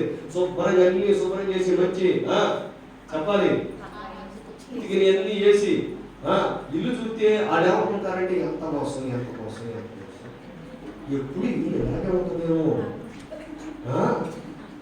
ఎంత అందంగా ఉంటుందేమో, ఎంత చక్కగా అలంకరించి ఉంటుందేమో అన్నంత భ్రమపడేలా మనం ఏం చేస్తాం? అన్ని ఎక్కడికక్కడికి సర్దేసి ఎక్కడికి ఎంత నీట్గా ఉంటుందో. అవునా కదండి? అలాగే యేసయ్య ఈ ఇంట్లోకి వస్తున్నప్పుడు మనం కూడా ఎలా ఉంచాలి? మరి యేసయ్య ఈ ఇంటిలో ఉంటే ఎక్కడ వాళ్ళని అస్తవ్యస్తంగా చెల్లాచెదురుగా చంద్రబాబు ఉంటుందా? క్రమంలో ఉండొద్దు. మరి యేసయ్య ఉన్నప్పుడు అది పరలోకమేగా, పరలోక రాజ్యమేగా. ఇది దేవుని దేవాలయం కదా చెప్పాలి. మన దేహము దేవుని దేవాలయము. ఈ దేవాలయంలో ఎవరున్నారు? యేసయ్య ఉన్నాడు. యేసయ్య ఉంటే పాపానికి చోటు ఉంటుందా? అపవిత్రతకి చోటు ఉంటుందా? ఆ అబద్ధానికి చోటు ఉంటుందా చెప్పాలి. టీవీలకు చోటు ఉంటుందా? సీరియల్స్ కి చోటు ఉంటుందా చెప్పాలి. టీవీలకు చోటు ఉంటుందా? ఇంట్లో టీవీ పెట్టుకుని చూడగలవా? యేసయ్య ఇంట్లో ఉన్నాడు అంటే కళ్ళు ఎవరైనా యేసయ్యగా. మరి యేసయ్య టీవీ చూస్తాడా? నువ్వు యేసయ్యనే టీవీ చూసి ఎలా చేస్తున్నావు అంటే దేవుడు నీకు ఎక్కడ పెడతాడు? అప్పుడు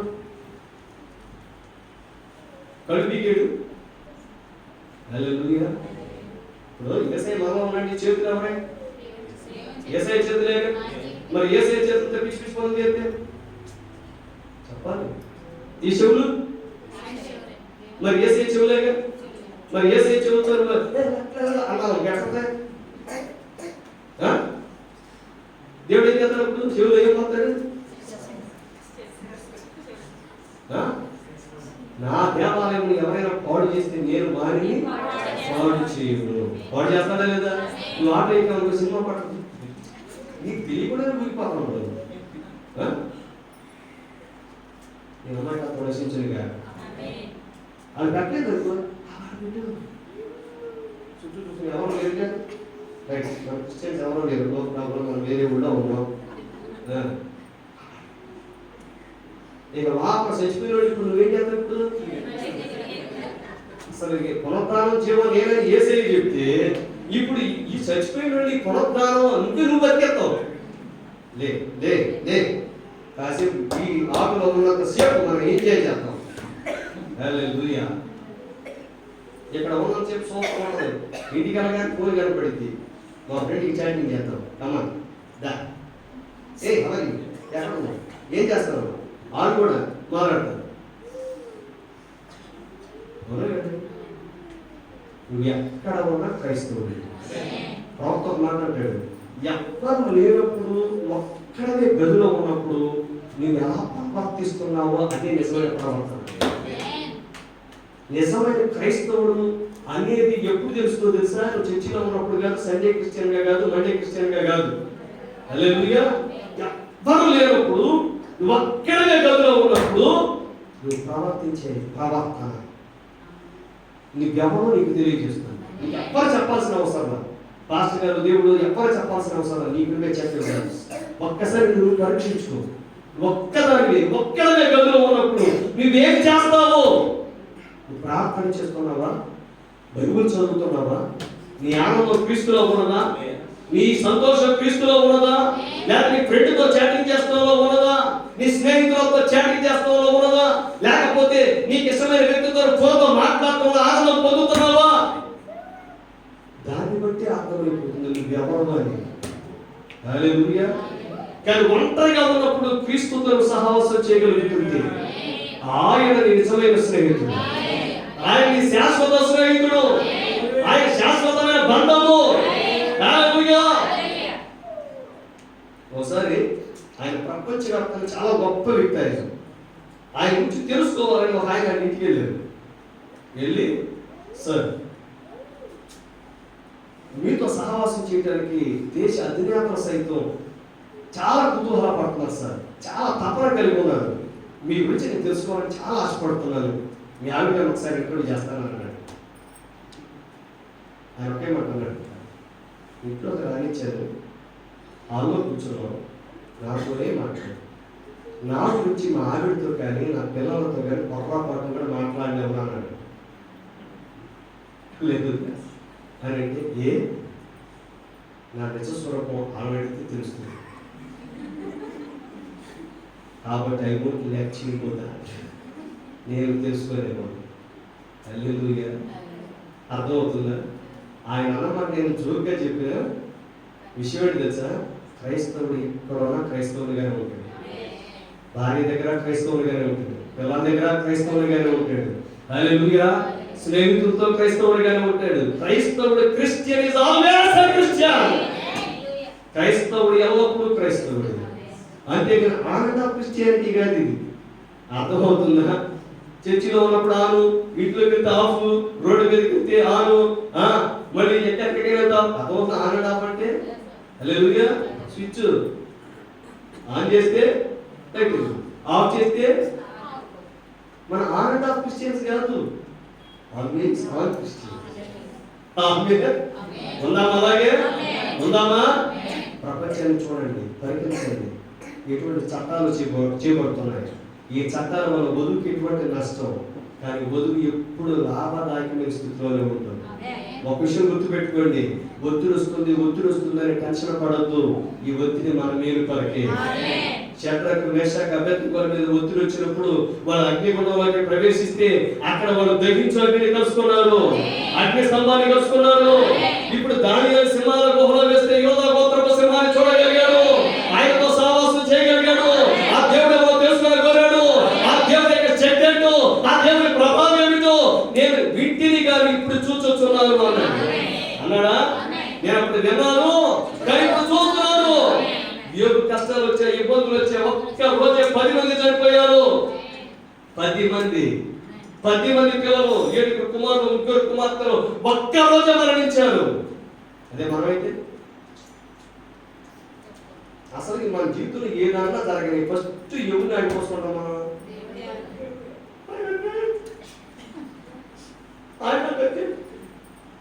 ఎవరు దొరకరు, ఎవరు దొరుకుతారు తేరగా?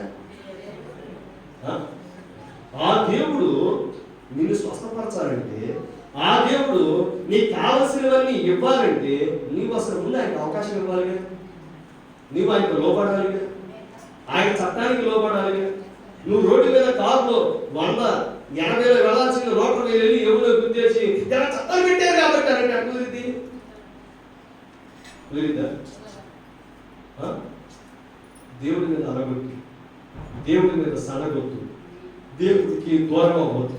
ఫస్ట్ పాయింట్ చెప్తున్నాను, నీ జీవితంలో ఏది జరిగినా దేవుని ఊసెత్తు ప్లీజ్.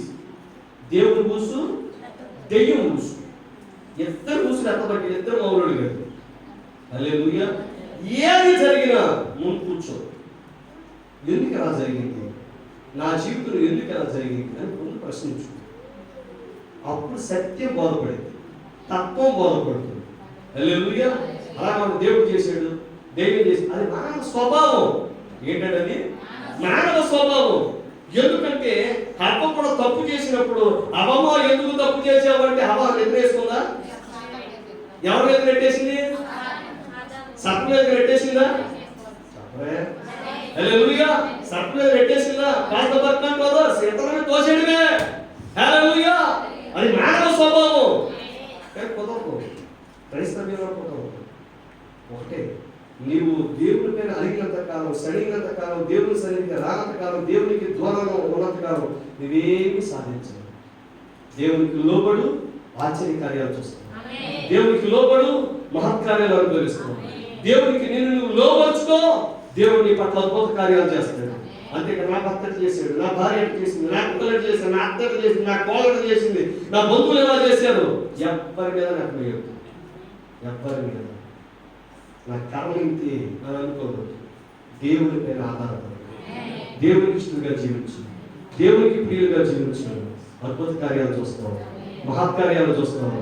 దానిలో అటువంటి శాస్త్రం సంతకం చేయబడిందని దేవుని దగ్గరికి వెళ్ళి, ప్రభువా ఎలాంటి శాస్త్రం సంతకం చేయబడాలని ఏం చేస్తున్నావు అని అడిగాడా? సంతకం చేయబడని తెలుసుకొని ఇంటికి వెళ్ళి ప్రార్థన చేయడం మొదలు పెట్టాడు. ఏ దేవుడికి అయితే ప్రార్థన చేస్తున్నాడో ఆ దేవుడు విడిచిపెట్టాడా? దానిని విడిచిపెట్టాడా? సింహాల గుహలోకి సైతం ఆన్ టైం దిగొచ్చేసాడంటే యేసయ్య. యేసయ్య చెప్పడం కొడదామా? యేసయ్య కొడదామా? హల్లెలూయా. మన దేవుడు ఈ సందర్భంలో ఎన్నడూ ఆలస్యంగా రాడు. టైంగా రంగం మీదకి వచ్చేస్తాడు, సరైన సమయంగా రంగం మీదకి వస్తాడు. నీ జీవితంలో నీవు ఆయన బలిష్టమైన చేతి క్రింద దీన మనస్కుడిగా ఉండు. తగిన కాలమును మిమ్మల్ని హెచ్చించేది, తగిన కాలమును హెచ్చించే దేవుడు. ఆయన ఎలా హెచ్చిస్తాడని ఊహించలేవు. దాన్ని హెచ్చించాడా? ప్రపంచానికి ప్రధానమంత్రిగా. ఎస్తేరు ఊహించగలవా? ఒక బానిస, ఒక అనాథ, కానీ ఆమె ప్రపంచానికి పట్టపురాణైపోయింది. హల్లెలూయా. రూతు భర్తను కోల్పోయింది, కానీ ఒక్క రాత్రిలోనే శ్రీమంతం మార్చేశాడు. ఆయన శ్రీమంతురాలైపోయింది. ఏ పొలంలో అయితే పరిగె ఏరిందో, ఏ పొలంలో అయితే బానిసగా పనిచేసిందో, ఏ పొలంలో అయితే విదేశీరాలుగా పరదేశీరాలుగా ఆమె పరిగె ఏరిందో, ఇప్పుడు అదే పొలంలో కాసిక బిగించి నడు మీద చెయ్యి పెట్టుకొని ఆ పరివారి మీద అధిపతిగా నిలబడి ఆ పొలంలో పనిచేస్తుంది. ఆమె యేసుకి స్తోత్రం చెప్తామా? ఆమేన్. మెఫీబోషెతు కుంటివాడైపోయాడు, ఏమి లేనివాడైపోయాడు, రాజవంశంలో పుట్టాడు. తన తండ్రి, తన తాత రాజు, ఇశ్రాయేలుకి ప్రప్రథమ రాజు. ఎక్కడో అనాథగా బ్రతుకుతున్నాడు, అనామకుడిగా బ్రతుకుతున్నాడు. కానీ దేవుడు రంగం మీదకి వచ్చాడు, రంగం మీదకి వచ్చాడు యేసయ్య. దావీదు రాజ భోజనపు దగ్గర ఆ బల్ల యొద్ద నిత్యము భోజనం చేసేవాడిగా. హల్లెలూయా. మన యేసయ్య దావీదు కుమారుడు. అవునా? అదేళ్ళ పరిపాలనలో మనం ఉండబోతున్నామా? ఆ భోజనపు బల్ల దగ్గర నిత్యము ఉండి భోజనం చేయబోతున్నాం. రండి, ప్రపంచాన్ని ఏలదాం, రండి, ప్రపంచాన్ని పరిపాలన చేద్దాం, రండి. ఈ చట్టాలు మనల్ని ఏమీ చేయలేవు. నిలబడతాం. ఆమె చట్టం చేయించాడు. ఎస్తేరు రాణి ఊరుకుందా? చెప్పాలి. ప్రార్థన చేసింది, రాజు దగ్గరికి వెళ్ళి విన్నవించింది, చట్టాన్ని మార్చింది. ఎస్తేరు కూడా మార్చాలి. అందుకు ఒకటే కారణం, ప్రార్థన చేద్దామా? ఎస్తేరు రాణి మీద ప్రార్థన చేద్దామా? ప్రభుత్వానికి నిలబడాలండి. ఓ రాజు చట్టం చేశాడండి, ఆ రాజులో నేను సగ భాగస్వామిని, నేను కూడా చట్టం చేసినట్టే నా చట్టాన్ని నేను మార్చమని ఏ విధంగా రాజు దగ్గరికి వెళ్ళి అడగను అని అంటలేదాన్ని. నా జాతి ప్రజలు నశించిపోతున్నారు, నేను ఎలాగ నిమ్మలంగా ఉండగలను? ఓ హల్లెలూయా. అందుకే పరలోకపు రాజు దగ్గర 3 రోజుల ఉపవాసం ప్రార్థన చేసింది. వెళ్ళి భూలోకపు రాజు దగ్గరికి వెళ్ళింది. ఓ పిలవబడకుండానే రాజు యొక్క అంతర్గృహంలో ప్రవేశించింది. రాజు యొక్క మనసును రాజు మార్చేశాడు, చట్టాలను మార్చేశాడు, శాస్త్రాలను మార్చేశాడు. ఓ హల్లెలూయా. బానిసలాగా ఉన్నటువంటి ప్రజలను ఏలికలుగా చేశాడు, పరిపాలకులుగా చేశాడు. ఆమెను మరణించాడు. మొర్దెకై అదే రాజగృహంలోకి ప్రవేశించాడు. ఆమేన్. ఇప్పుడు ఎస్తేరు ప్రార్థన చేస్తే ఈ లోకంలో బానిసలుగా ఉన్న మనము, ఈ లోకంలో పాలకులుగా ఉన్న మనము రేపటి రోజున పాలకులుగా మారబోతున్నాం, న్యాయాధిపతులుగా మారబోతున్నాం. అంతేనా? ఫ్యూచర్ క్యాబినెట్ భవిష్యత్తు మంత్రి మండలి ఎక్కడ ఉన్నది? ఓ హల్లెలూయా! మన యేసయ్య మంత్రి మండలి మనమేనా? ఇంకా ఏమైనా డౌట్ ఉందా? ఇంకేమైనా సందేహమా? హల్లెలూయా! కమ్ ఆన్ చర్చ్, ప్రార్థన చేద్దాం రండి, ప్రార్థన చేద్దాం రండి, ఆత్మాభిషేకంతో ప్రార్థన చేద్దాం. చట్టాలు మార్చబడే వరకు, మనకు దేవుని రాకడ ఎత్తబడే వరకు, మనకి ఏ కీడు మాట్లాడకుండా, ఏ నష్టము సంభవించకుండా ఆ దేవుడు సకాలంలో రంగం మీదకి వచ్చి మనం కాపాడులాగా ప్రార్థన చేద్దాం. లేచిన పడదాం పరిశుద్ధులారా. హల్లెలూయా, హల్లెలూయా. కొద్ది నిమిషాలు మన జీవితాన్ని పరీక్ష చేసుకుందాం. చట్టాలు ఎటువంటి చట్టాలు భూమి మీద చేపడుతున్నాయో, ఏమైనా ఘామాలు వేసుకున్నాడో